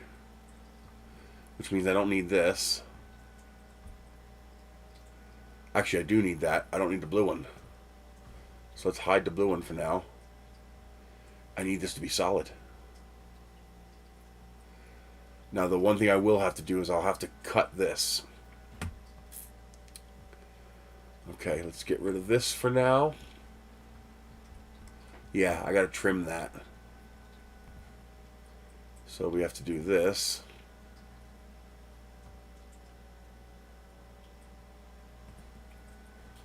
We have to turn this into a solid. Nope, solid. Turn this into a hole. And this needs to start right there.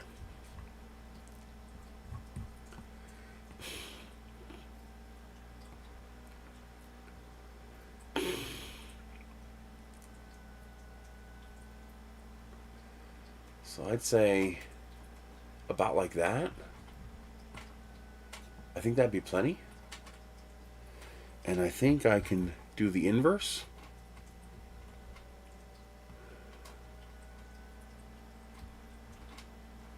For up here.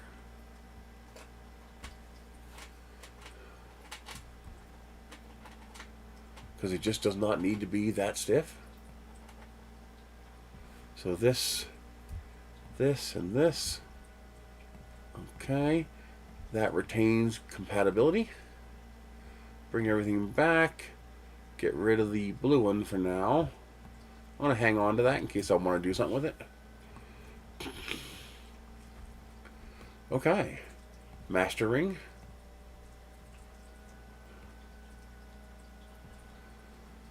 Okay. Sides.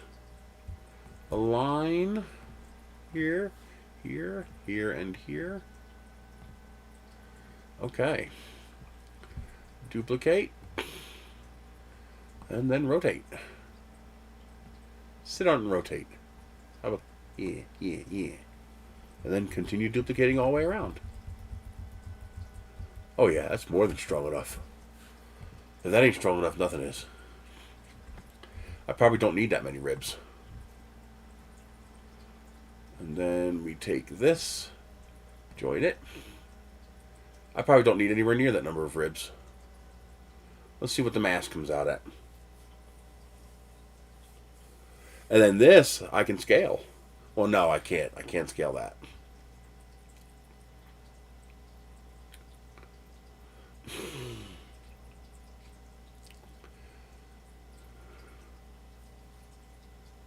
But it should be a hell of a lot lighter than a double wall. Because this, especially for a short one, this really does not need a double wall.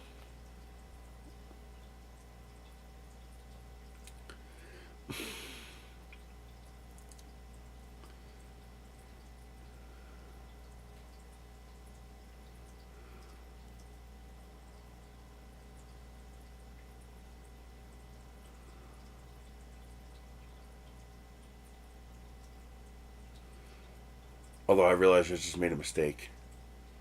I'll have to look at it in a second.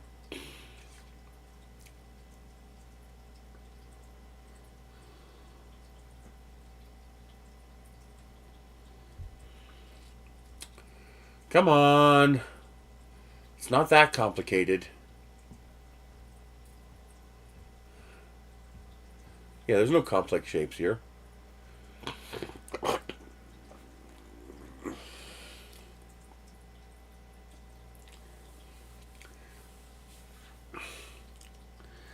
Come on, there we go. Ooh, that's a lot. I don't need that many. That's way more than I need. Okay. Control D. What did you just do? I hit the delete. This one. Duplicate. Yeah, that's enough. That was overkill. I have this nasty habit of doing overkill. Like making things way stronger than they need to be.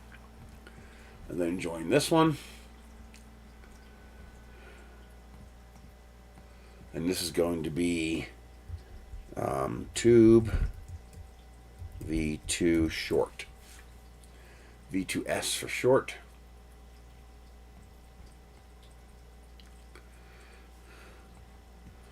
Okay, export, STL.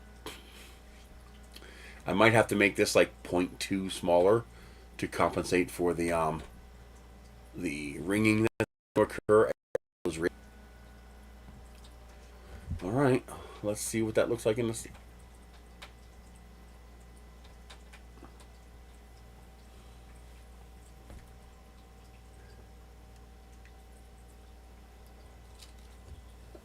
I see him. Whoa. Oh, that was a big blink. Hope I don't break this. I'm about to try to kill a mouse.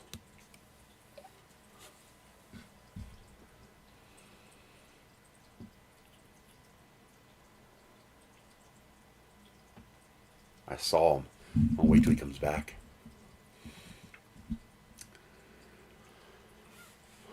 Okay.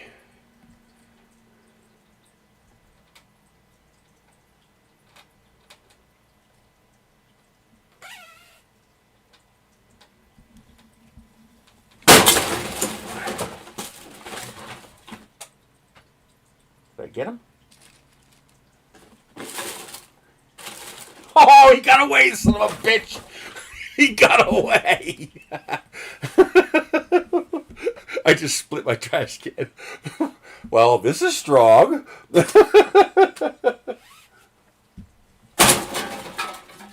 I just split my trash can in half. And I didn't get the mouse. This is strong, though. It didn't even scratch it. Hey, Conrail. My cat's like, what the hell are you doing? I'm doing your job, cat. That's a good bludgeon. I just missed. Oh, I hate mice.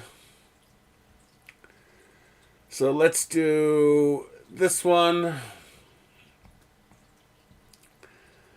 I can keep all three. Remove. Okay. I don't need you. What I do need is you right there. I haven't sorted these folders yet. ML Tube V2. Alrighty. You and you and you. Okay. Let's see.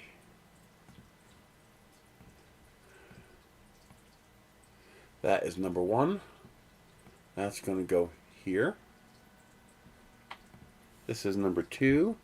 It's going to go here.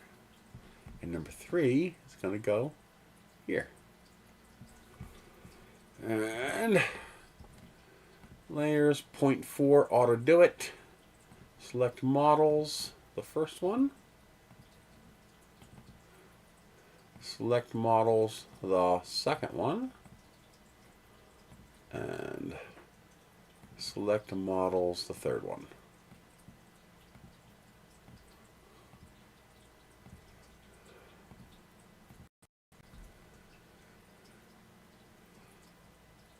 Ooh, almost 70 grams. Oh, that's so close.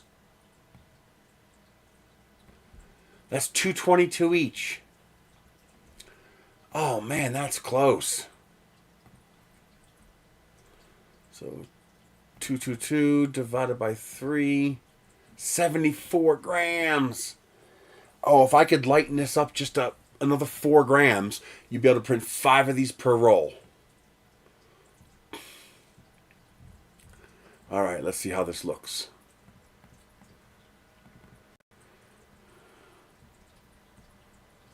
I don't see any errant retractions. Let's see what the top half looks like. Now that's more plastic than I need there, so I might skinny that a little bit. That's good there, and that's good down there. Just this top part has more than I need. But it looks pretty good there.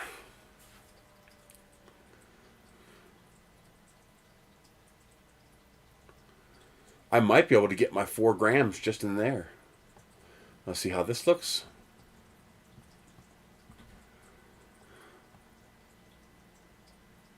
Okay, and the ribs are on top of the ribs.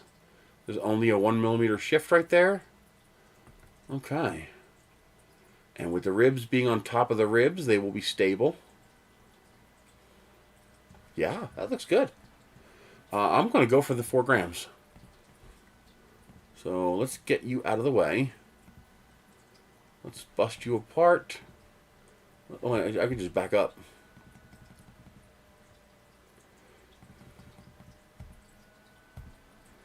Okay. Let's hide both of you. Okay. Oh yeah, I can come all the way down to here. I know what I need to do. Oh man. That is counting for purge lines. That's the total amount of plastic, including the purge and the skirts. And I think I can knock a few grams off. Let's see. Yeah, I can take care of this.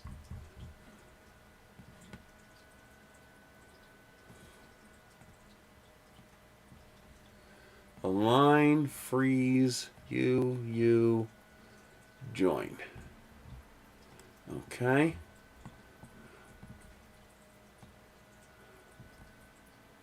Yeah. That'll knock off a bit.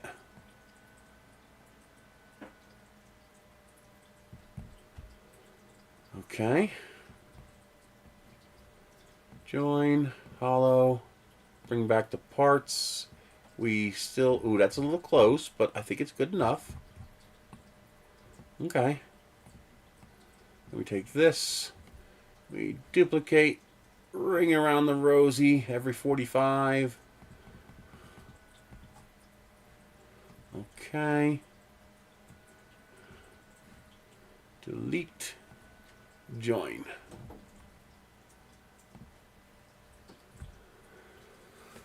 Okay.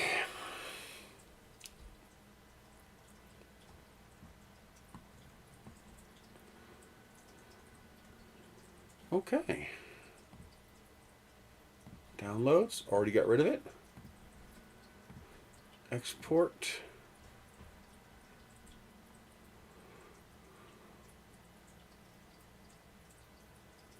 Hell, just lowering the extrusion multiplier 1% might be enough.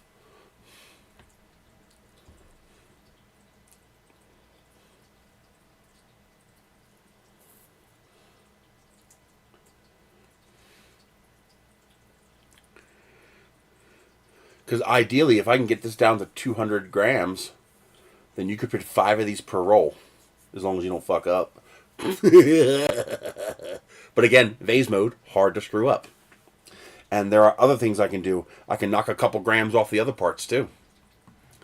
Like, for example, knocking a few grams off of this part here would be really easy. Yeah, super easy.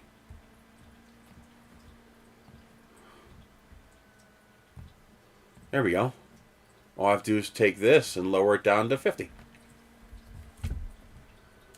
And lower this down to a little bit. 50.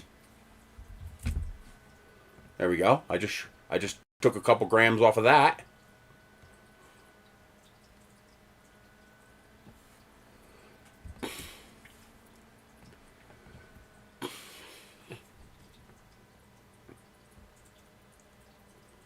Actually, I could do the same damn thing I just did to that one. In fact, I'm going to. Yes, yes, yes, yes. Why didn't I think of that?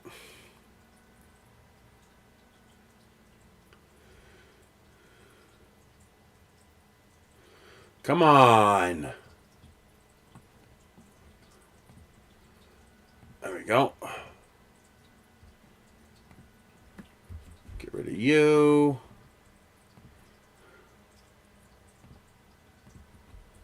Get rid of you.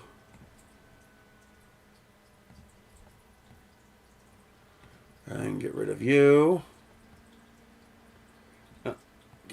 this. You and you. Come back. Center here. Come on. Okay. Hide you. Hide you. Let's get you merged. Because you are exactly what I need, so I don't want to mess with you anymore. Okay. Hide you. Unblend you. Good, that's nice and easy. Okay. And we take this. We put it here. Bring all this crap back. 0.02.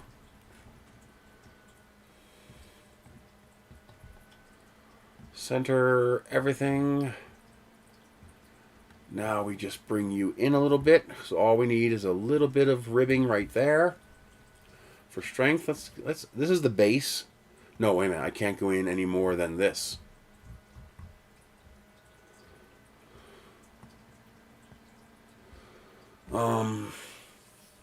This is gonna have to change. I'm gonna have to beef this up a little bit, this bottom a little bit. Just a little bit. Okay. Bring in a master ring. You go there. Center. You and you. Control D. 45 degrees. All you. Get rid of you. Okay. Join all of you. Yeah, I could definitely get this below 200 grams. It'd be slick if I can get it down low enough to print 6 per roll, but I don't think I can do that. Well, I probably could. I just don't want to do that much work. I'm lazy. Now, does that go all the way down? Yes, it does. I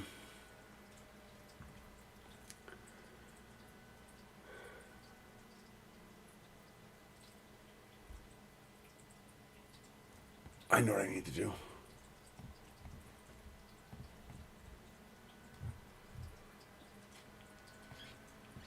If I do this,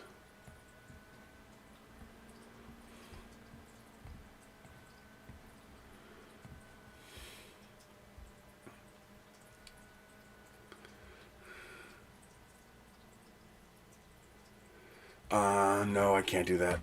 I know what I need to do, but I can't do that. But that'll help me guide me, though.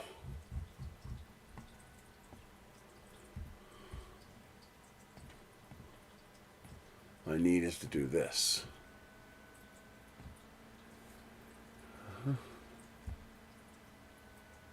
Do this. Just to there. Okay. There. Now they're supported. Okay. Okay. Now we hide this temporary. Oh, yeah, we do want to do that too. This is 5 millimeters. What did I just do? Nope. So we take this and we raise it to 5 millimeters. 5. Then we join all this. Nope, not yet. Yes. Join all this.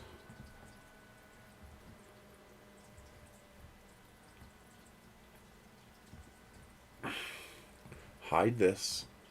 Join all this.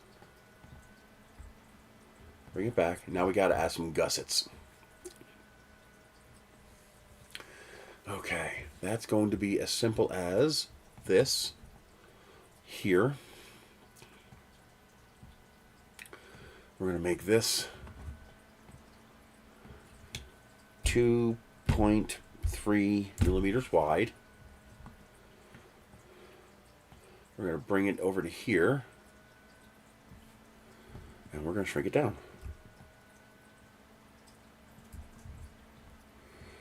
I want some gussets to strengthen this a bit. Okay. Now we take this,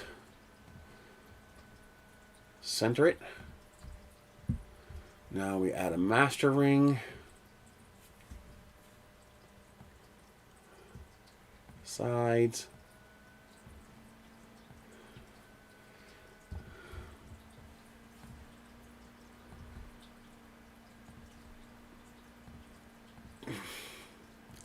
Take this and this, and we rotate it 22.5 degrees. Then we take this, Control D, along with this, 45 degrees, and all the way around. There. Now we have a nice little gusseting to strengthen up that base a little bit. I think I want them a little taller. So let's take this, hide it, take this, join it, bring it all back, and we take this and we make it taller. Yeah, that makes me feel better. I'm actually touching, aren't I? Yes. Okay. Now we join this all together.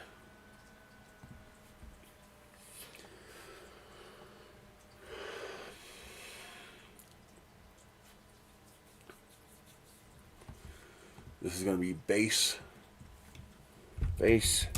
V2S.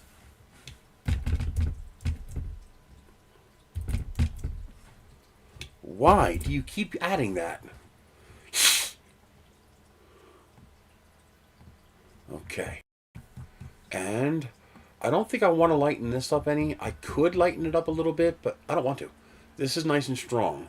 I could move these lines up higher because I think I'm stable up to around here, and that's where I need to do my crossover, but I need this hole to be a certain depth. So I'm going to leave that alone.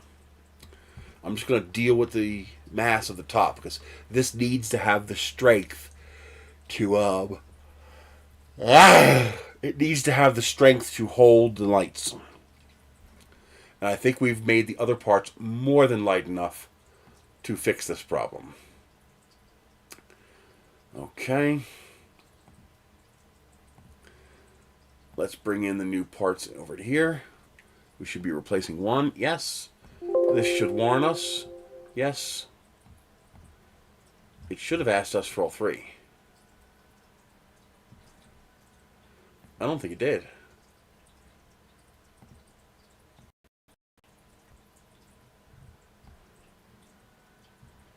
Oh, I think it did replace all three. Oh yeah, 196.56. Fuck yeah. I'm just that good. That brings us down to so 197 divided by 3. That's 65.6, baby. 66 grams. That gives me a 12-gram margin of comfort. Okay, so let's save that. So this is MLP tube V2S. I'm going to use a small s since I think it's going to be easier to see on the screen. G-code, file, factory file, V2S times 3. Oh, that's incorrect. Base V2S. I told that to go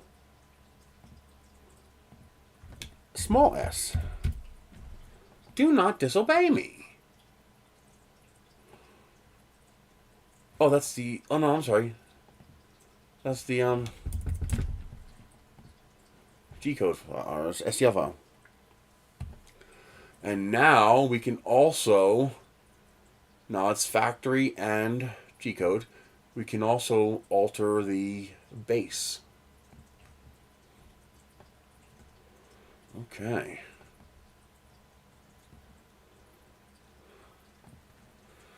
We bring in the new base. Base V2S. 1, 2, 3. And group. Select model 1. Model. Select model 2. Why do I have 3? I don't think I need that. I should be able to print this straight up now. Custom zones, get rid of you. And you are simply going to print at 0.4. Okay. This is going to also print at 0.4. With 3 top solid layers. Okay, that should do it. Oh, wait a minute. Let's get rid of this extra file. I don't need any more. Ungroup. I don't need you. Regroup. And then also group you. Group. Select all. That gets us down to 50 grams on this one from 76. So now we are well below the metric. That is incorrect. Why don't I have a hole there?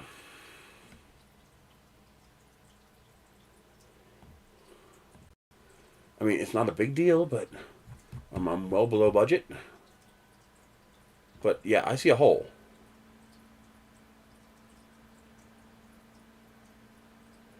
I mean, you guys see a hole, right? No, wrong one. Oh, the hole's gone. Oh, how did I do that? Oh. Oh. I know. That's why. 65169. Nope.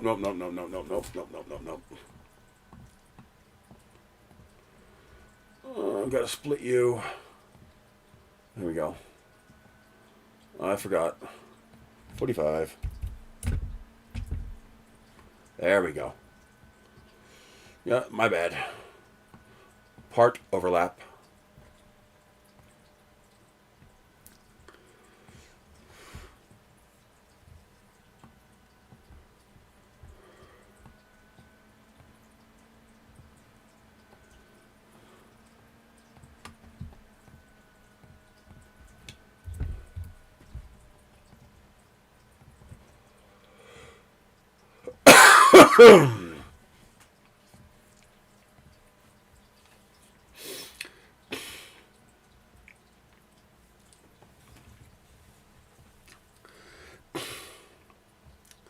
We're going to be well under 200 grams now.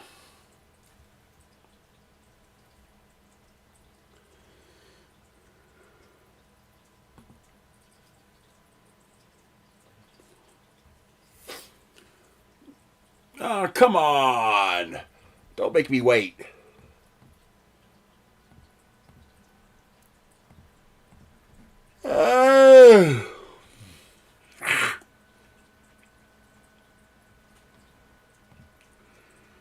Come on. Export. Do it again. Come on. Stop being a dingleberry.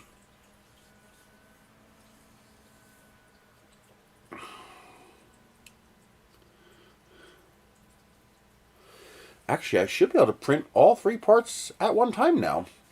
Yeah. Because there's only the 3 pieces. Oh, yeah. We're going to have fun with this. Yeah. Maybe. That might not work. Because of the star arms. That might interfere with the head. Come on. What are you doing?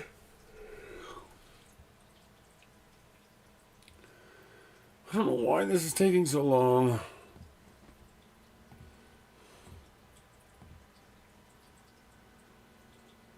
Autodesk, I will pay for an offline Tinkercad.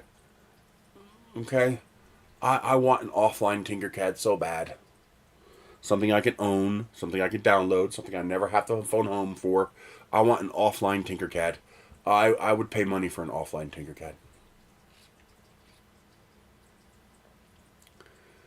There it goes.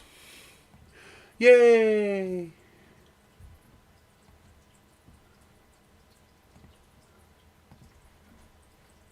Yes. And how small can we make it now? 46 grams. Nice. See, what I do is I print this with infill. Then I print top layers so that when I print the vase mode, I get full adhesion. See? Oh, that's not good. Are those the same layer, or are they separated by a layer?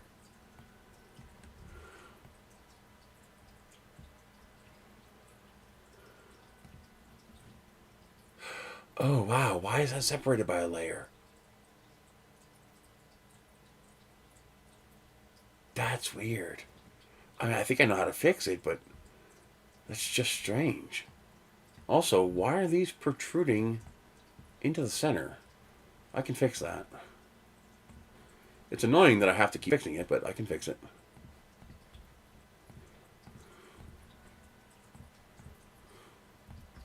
So I can take this and this, align on this.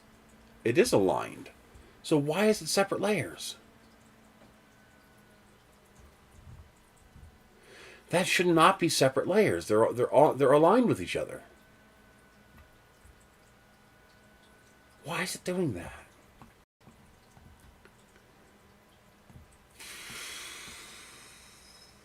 Are these aligned with each other? Yep, they're aligned with each other.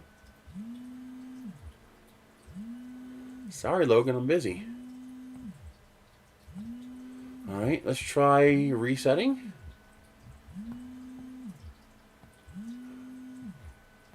Let's set the plane to there. Come on. Why is it always got to nudge me? 0. Okay, that should do it. Now I do need to make a correction here. This.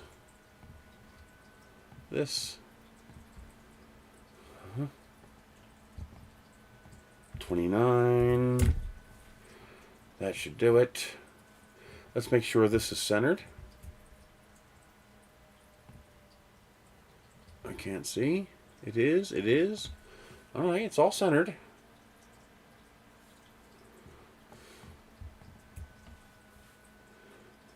What did you do that for?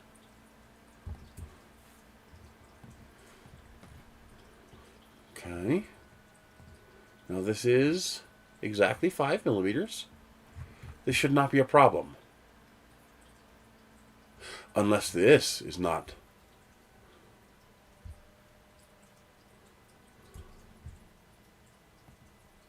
Okay. 0. That might not have been down all the way.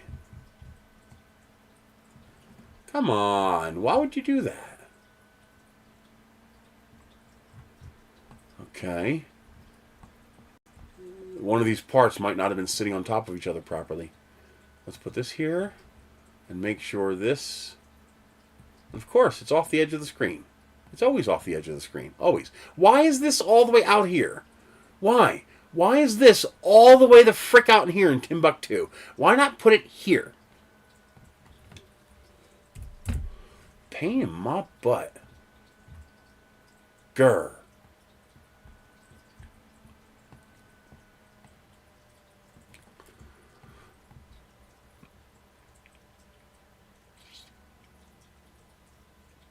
Okay. Now we join the rest. Okay. A different color this time. I don't want that color. I want that color. Okay. You say you don't have to wait an eternity.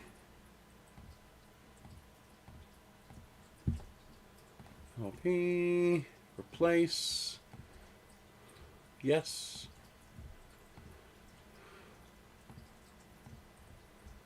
We are down to 46.18 grams. Let's see if this does it right. It's still doing 2 separate lines.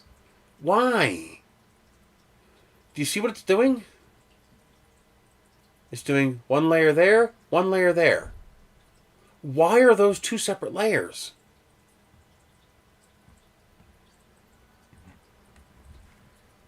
Am I separated? No, although there's a retraction there. Oh. There should be no retractions here.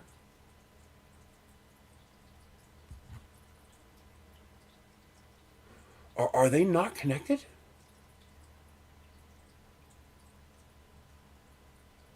Nah. Could it be off by that small an amount? That's going to be a dick to me over like 0.0001 freaking nanometers.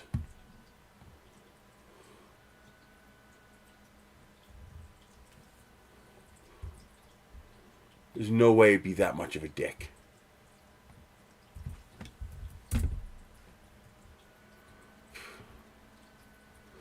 Okay, first of all, what was my diameter? 8267, 8267. So let's do this. 19.8. And let's just leave it like that.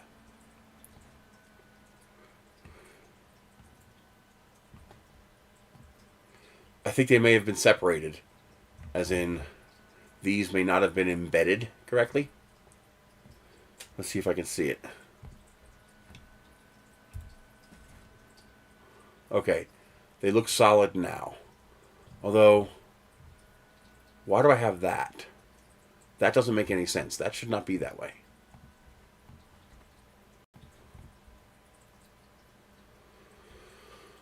Okay, let's try this. Take you away, take you away. Let's clean you up. And let's get rid of you for now.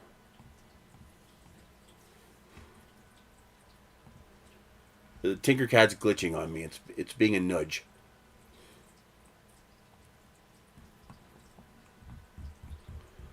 Yeah, see? That's not right. That is wrong. I get better color. Which one's higher? For some reason, these are not even. Okay. So that is lower. So I should be able to do this and wipe out the difference. Even though these are all aligned with each other, and I should not have to do this, but Tinkercad likes being a nudge. Something is off by 0.00001 millimeters or some BS.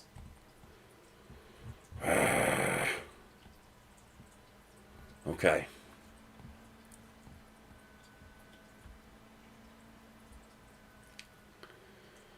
Now let's see what happens.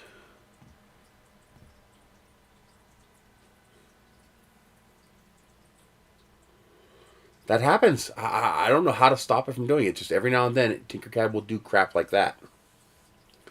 It's really annoying. Okay.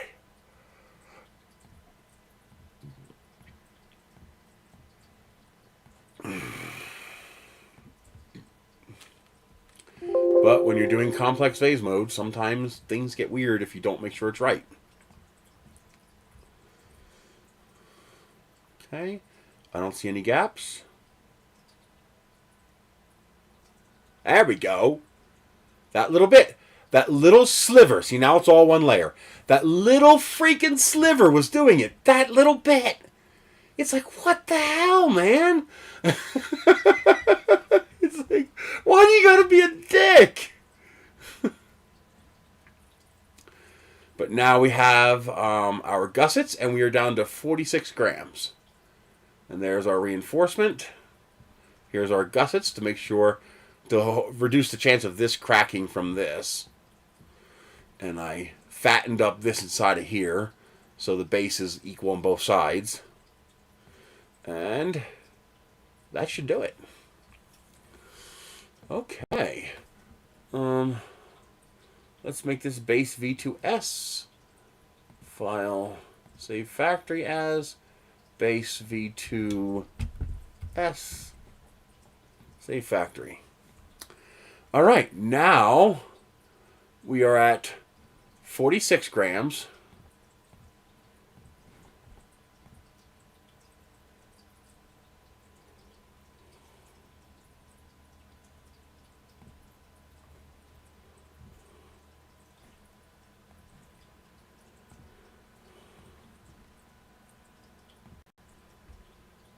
$66, I'm rounding up, plus 66, and top,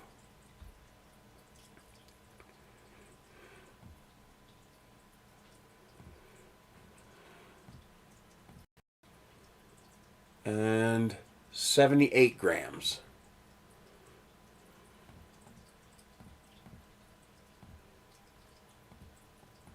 Oh yeah, 190 degrees. What the hell?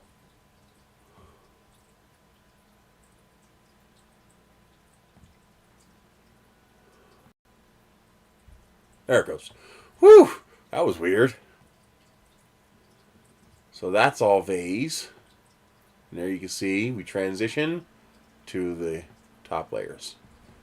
So we are at 190 grams, which means we have 50 grams of tolerance for the whole roll. So as long as your roll is 950 grams or more, you can make 5 of these with 1 roll of filament. Yes! Which brings your cost down to $2.20 each plus the power for the lights. Which means if you go the full body, you're going to pay $8. So it costs you $8 each, including plastic, electricity, and the lights. Not freaking bad. That makes me happy. Okay. Now, can I fit all 3 of these on one bed? Yeah, that's slick. That's awesome. Very, very cool. And actually, the mason jar one will be about the same mass. Can I find a mason jar threading? Although I don't know if they're all the same. Let's see, mason jar. That is not what I asked you to do.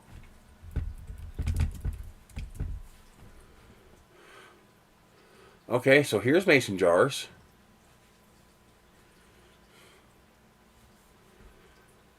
That's now the question is, how big are these? These are 2.75 inches, 7 centimeters. So roughly 70 millimeters.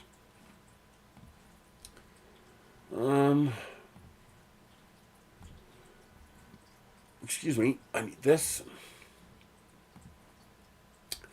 Files, empty jar, home jar. Empty jar. Just give me this. Download. Okay. Let's change you back to white. Import. Choose. Empty jar. Looks like it's about the right size.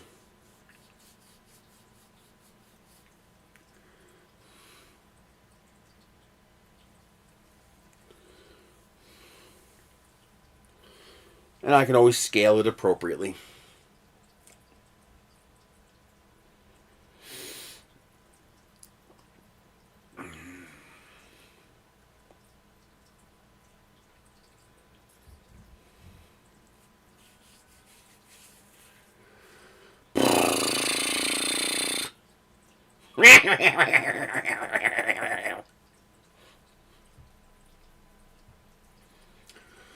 Come on. Oh, there it is. Okay. Yeah, that looks like about the right size. 73, so that's about the right size. Okay. So here's what we do. We chop off the threads.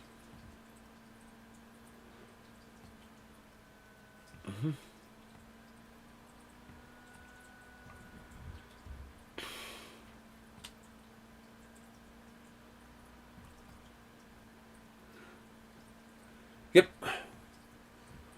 And we join. Off with his head!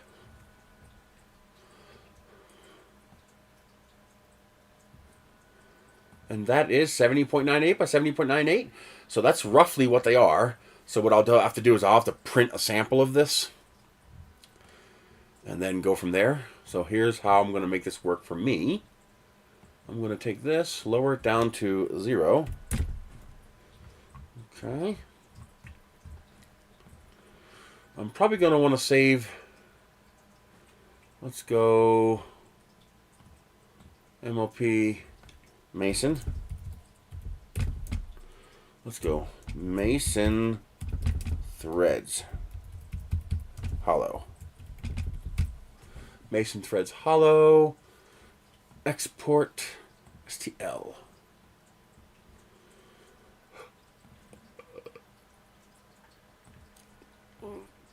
All right.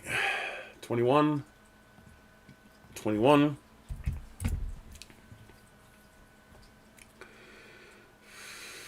That was dumb. I don't need to do that yet.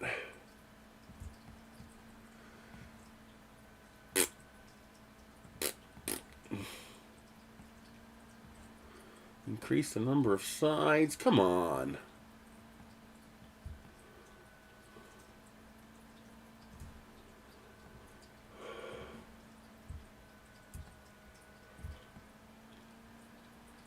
There we go.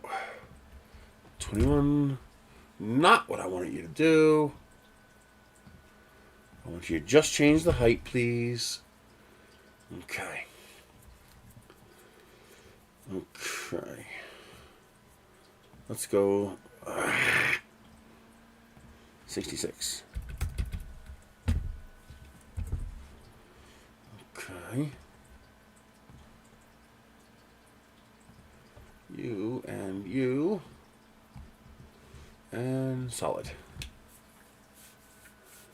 There we go. Actually, I should make that a hair smaller. Actually, I can just trim it. Like this.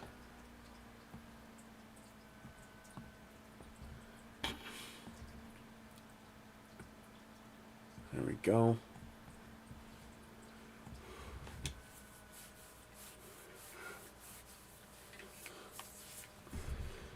Alright, is that clean on the bottom? Not quite, but I can clean it up. I know how to fix that.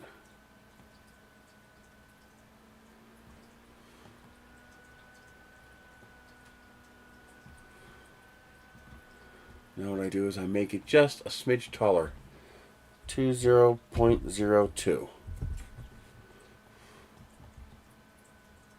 And that solidifies the bottom. Why is this still not exporting it? There. Clean top, clean bottom, all solid. Let's make sure it's clean on the inside. It looks clean. I don't see any jaggies. I see a little jaggy right there. There's a little something there that doesn't belong there, but I don't think that'll be a problem.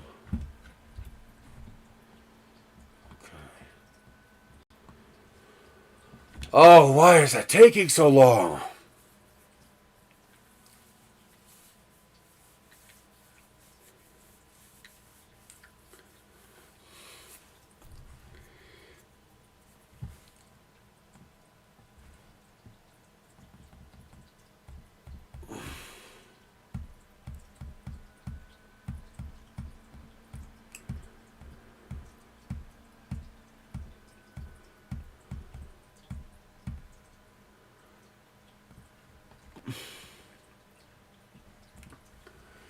Oh, for Christ's sake, why is it taking so long?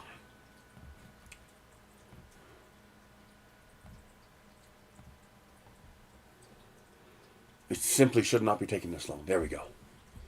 And now this one is solid. And you skipped a letter. Because you're a douche. Okay.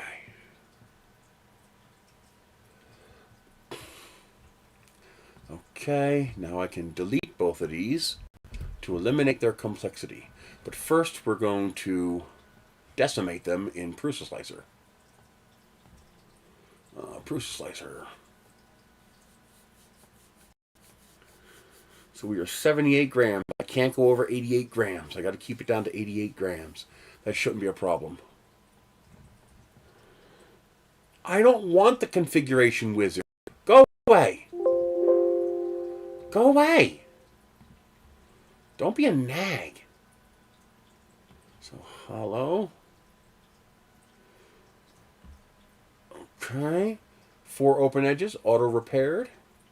So let's first fix by Windows repair algorithm. And then simplify the model. High, apply. Okay. And then export. Hello. Okay. And let's bring in the solid one.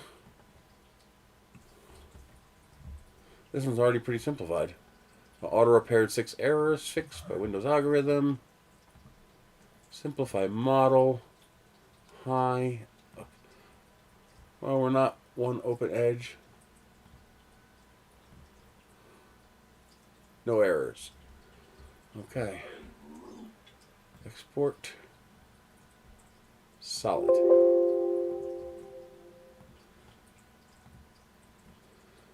Oh yeah, knocked 138 grams off of it. That gets rid of errors. Okay, import. Choose a file. We want the solid one. And now I don't have to worry about all that complexity creeping into my models.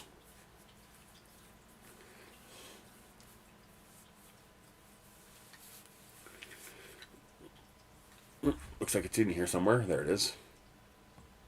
Huh, oddly enough, that's where it needs to go. Okay. So, we need to duplicate this. And this. Control D.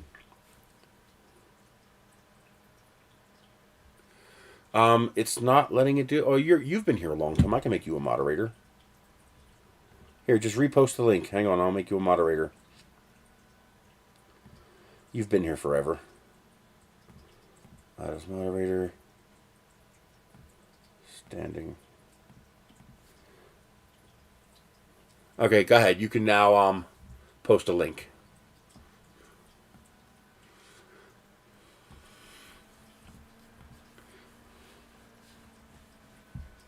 So go ahead and repost that link. Okay. Now I don't need this at all. I just need to put this in here. Holy crap, it's almost exactly the right size. Nice.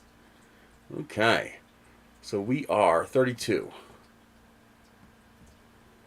And 32. No way is that the right size.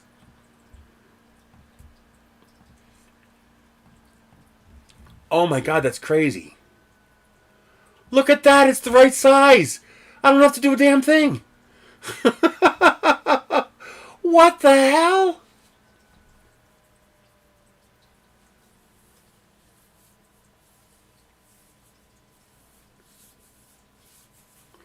Go ahead and repost the link, Big Bad Joe.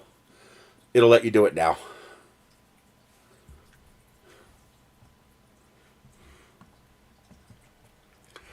Wow, that's exactly the right size. I don't have to do a damn thing.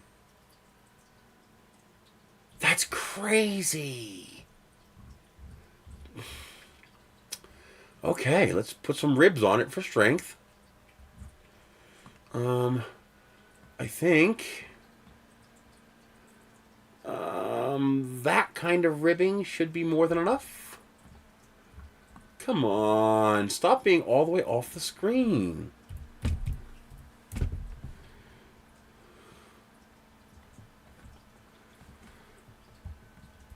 I cannot believe how well that lines up.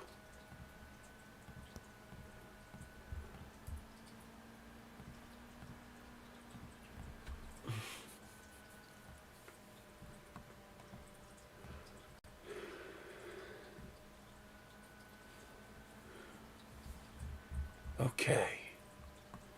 Now we come in here with this, and we do this.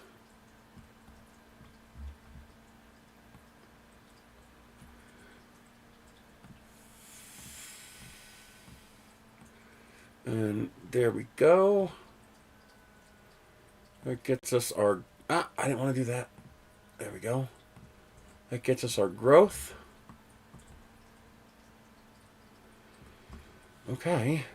We take this and this, Control D, rotate 2, and rotate it all the way around. Oh wow, I cannot believe how well this is going to work. Of course I have to make sure these threads actually work. I can't do that until I actually have some of the lights. Okay, let's delete this and join it.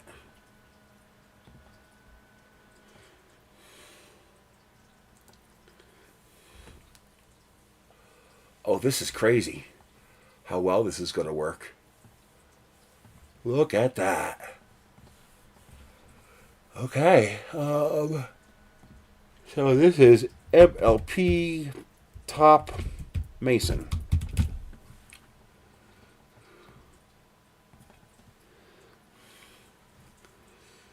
Okay. Where's the other one? I must have closed it. MLP Top Mason.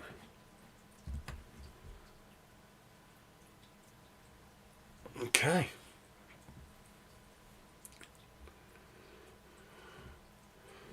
So I should be able to just straight slice this with no preamble.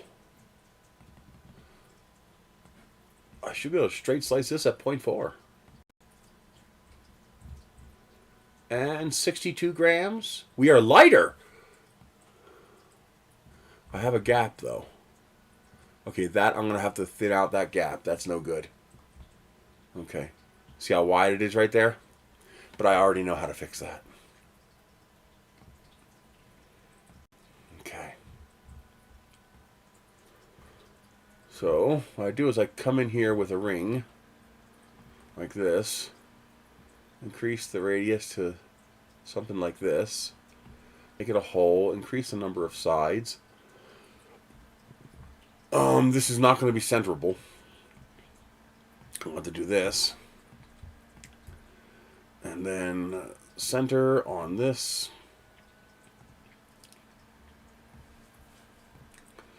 What I'm going to do is I'm going to bring this down. I got to chop away this little bit here at the bottom without chopping away any of the threads. No.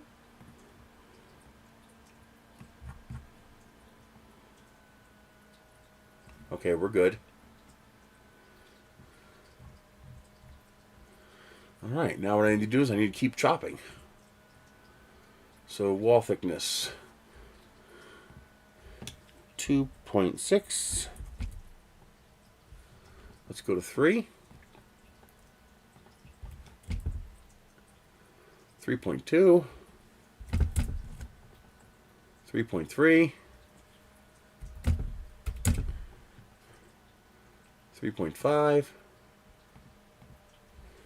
3.5.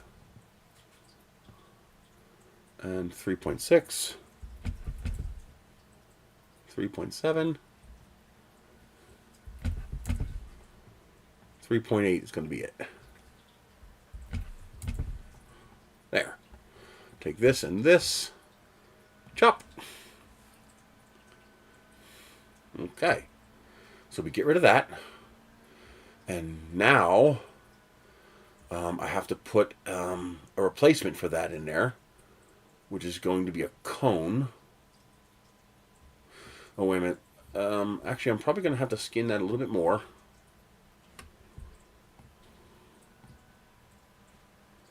Let's go 3.9.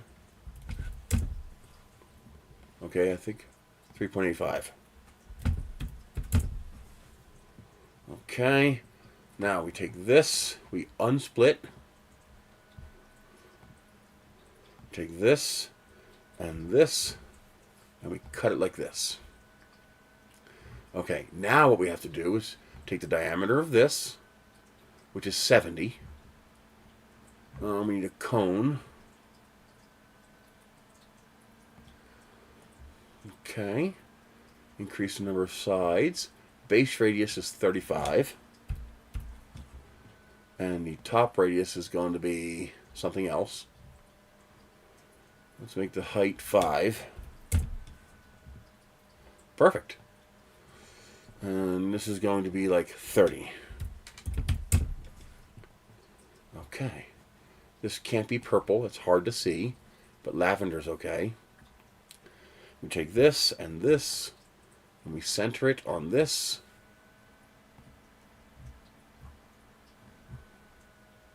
And this. Okay. Now what we do is we increase the height. We can go up to here on height, which is what we're going to do.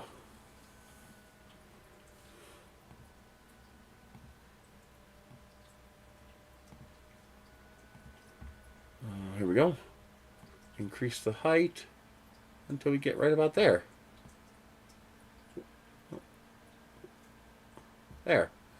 Now we take this and this, join them. There we go. Now we won't have any angle issues. Now we take these and we join them together. And then we join them to this. There. And now we take all this and join it together. And now we have one that will 3D print no problem. 100 pieces? Are the batteries any good? Well, it's 27 now.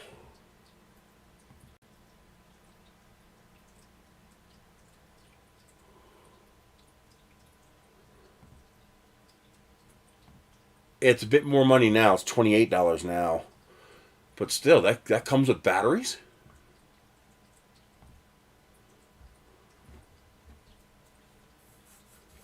I mean, what are they, LR44s?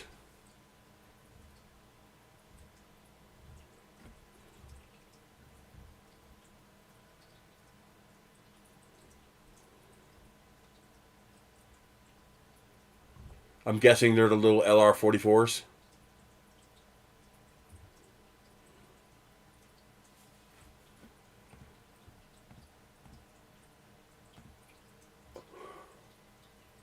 I'll save it if it ever goes on sale again.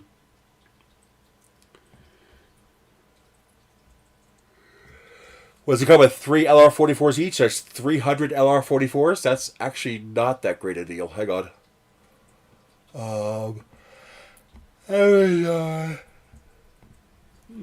LR44. 44.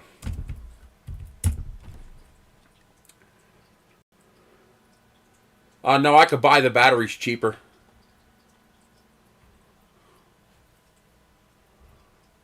If you just need the batteries, you can get them cheaper. Here's 200 LR44s for 19 bucks at 5% off. $24 will get you 300. And sometimes that's actually cheaper on eBay. Sometimes.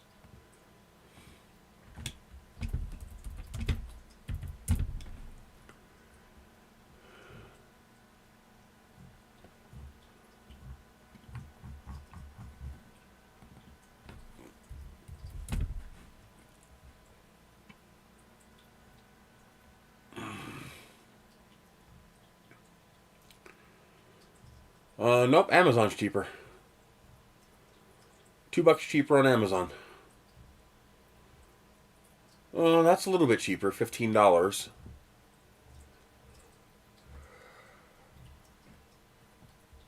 $9 shipping.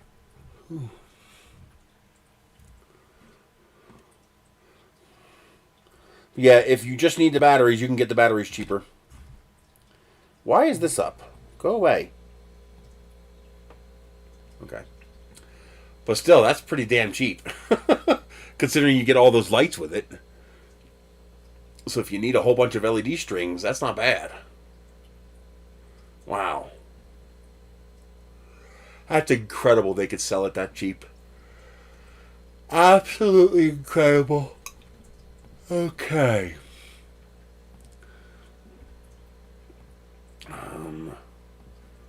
Let's bring in the new... Did I save it? I don't remember if I saved it. No, I didn't. Export. Export. Do not disobey me. I will bite you. Yes. And print. 62 grams, and that is a proper print. There we go. Very nice. Now that one, you should be able to screw that solar mason light lid right onto the top of that and let the string dangle right through the middle. And now that we're doing single wall instead of double wall, the light will shine through even better. That is very cool. MLP Mason. File, save factory. MLP Top Mason. Okay.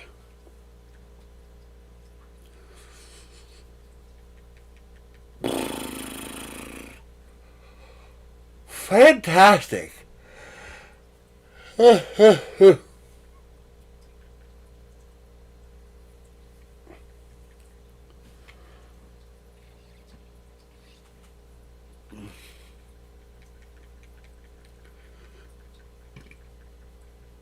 Oh, I can't wait to print this now. I'm excited.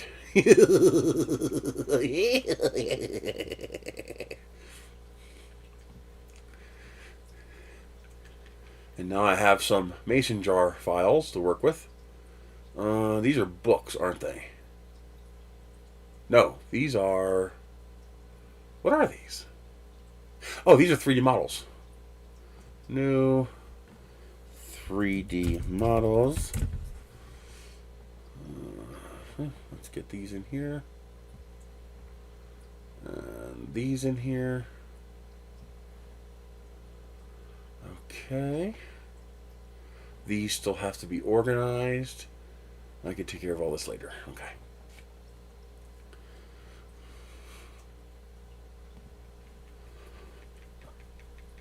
All right. That's it for now.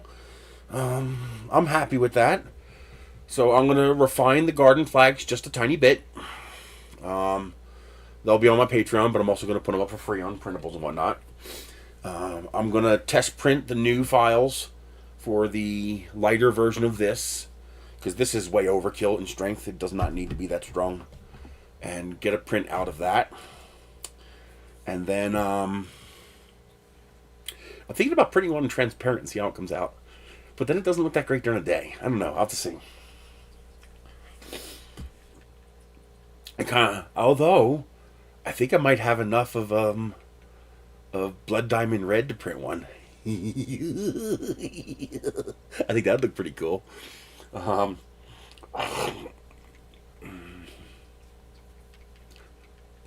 You could also put the colored fairy lights inside these, the multicolor ones, especially if you print white or transparent.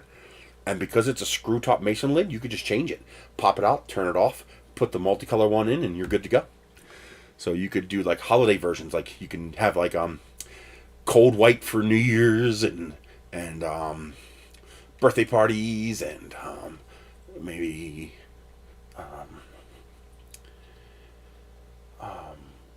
4th of July, and then for holidays, you can put the multicolor fairy lights in there.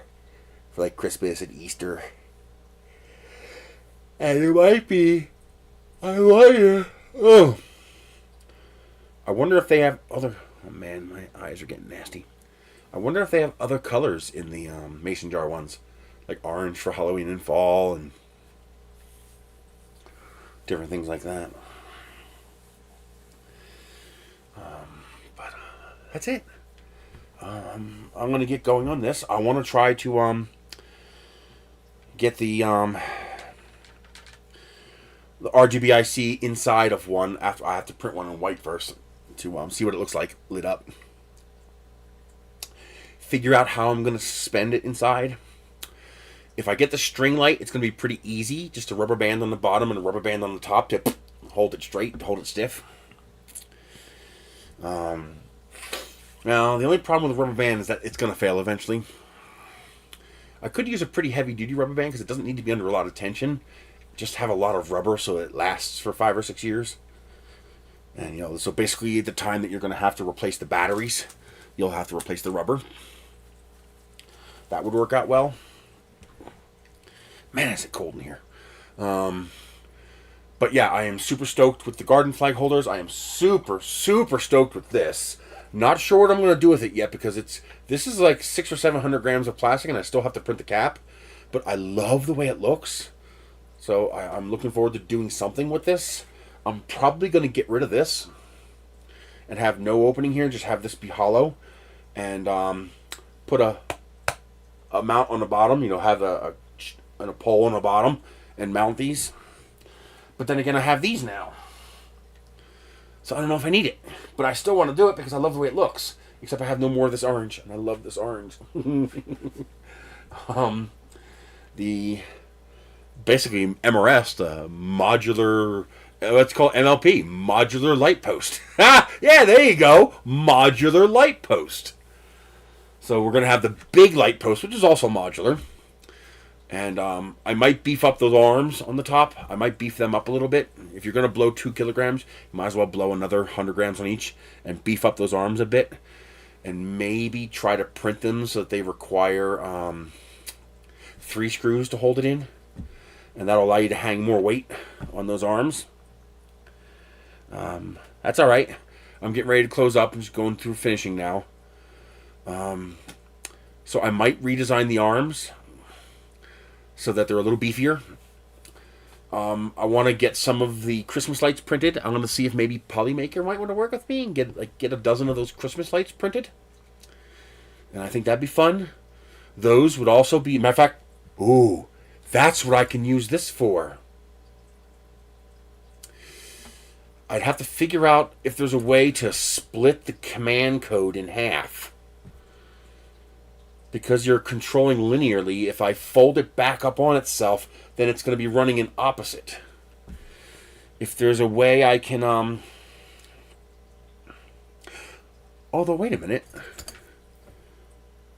I could just cut it and join 2 lengths together and tell it there's 1 string going lengthwise, and then both halves should receive the same commands? No. Yeah, that might work. Like, I think I told it this is 300 LEDs. So if I tell it it's 150 LEDs, cut it in half and rejoin it at the top, it should treat it as a single 150 LED string, or whatever. That might work. I'm going to have to talk to some guys on the forums who do this kind of stuff and see if I could do that. Because what I need is for that tape to be both halves so that it shines out both sides for the big light. That would be perfect for that. If I can make that work.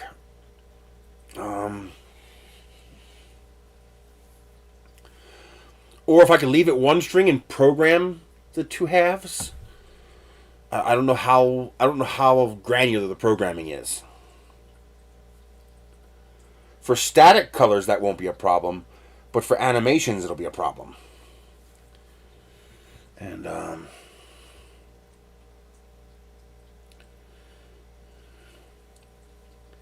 use a spring from a click pen. Too small, but that's a good idea. A spring would work. I could even 3D print a spring.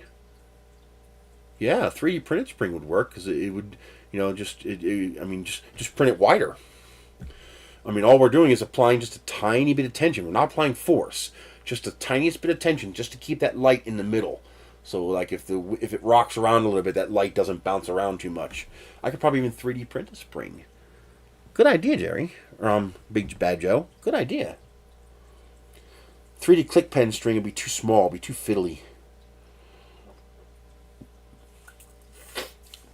Although you could buy springs with loops on the end. Then I could zip tie it to the base and zip tie it of the big one. Zip tie it to the base and zip tie it to the string. And use, they make those springs that have loops on both ends. Okay, that could work too.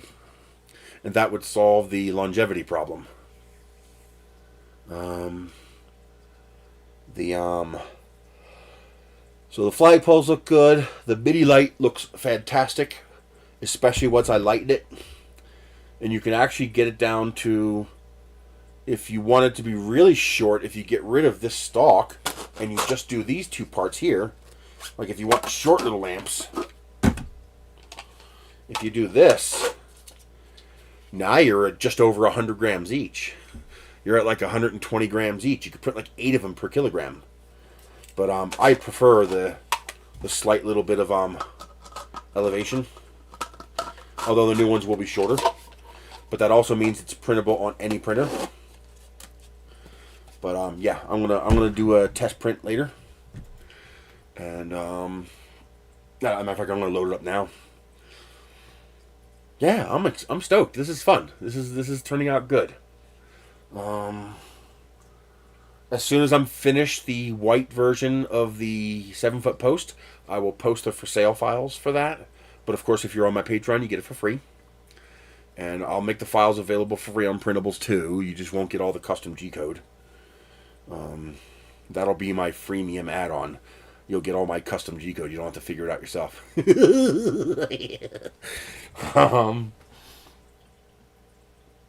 Aw, I need a picture of this. They look cute. Let's see if I can get a picture without them being disturbed.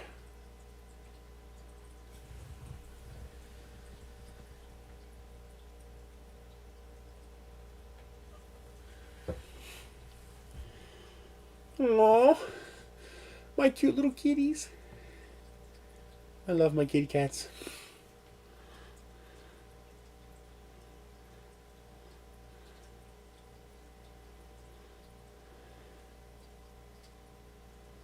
Michelle.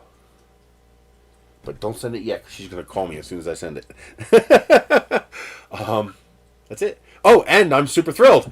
This got washed, and it didn't get destroyed. It all looks good. Whatever was on it, it all came out. And there's nothing on the wall either. Whatever. It came clean. I'm super happy that came clean. So, that's it. I'll see you guys next week. Thank you very much. Big Bad Joe and, was it Gary? Hang on. And make sure I'm not showing my screen. Nope.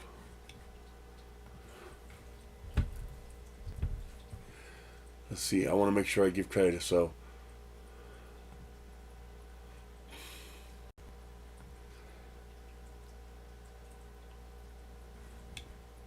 who was that again?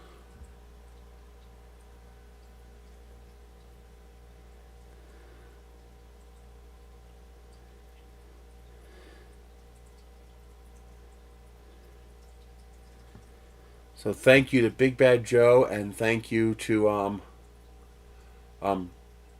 Gerard. Thank you so much for the donations. I appreciate it. That makes a big, big difference. That's it. I will see you guys next week.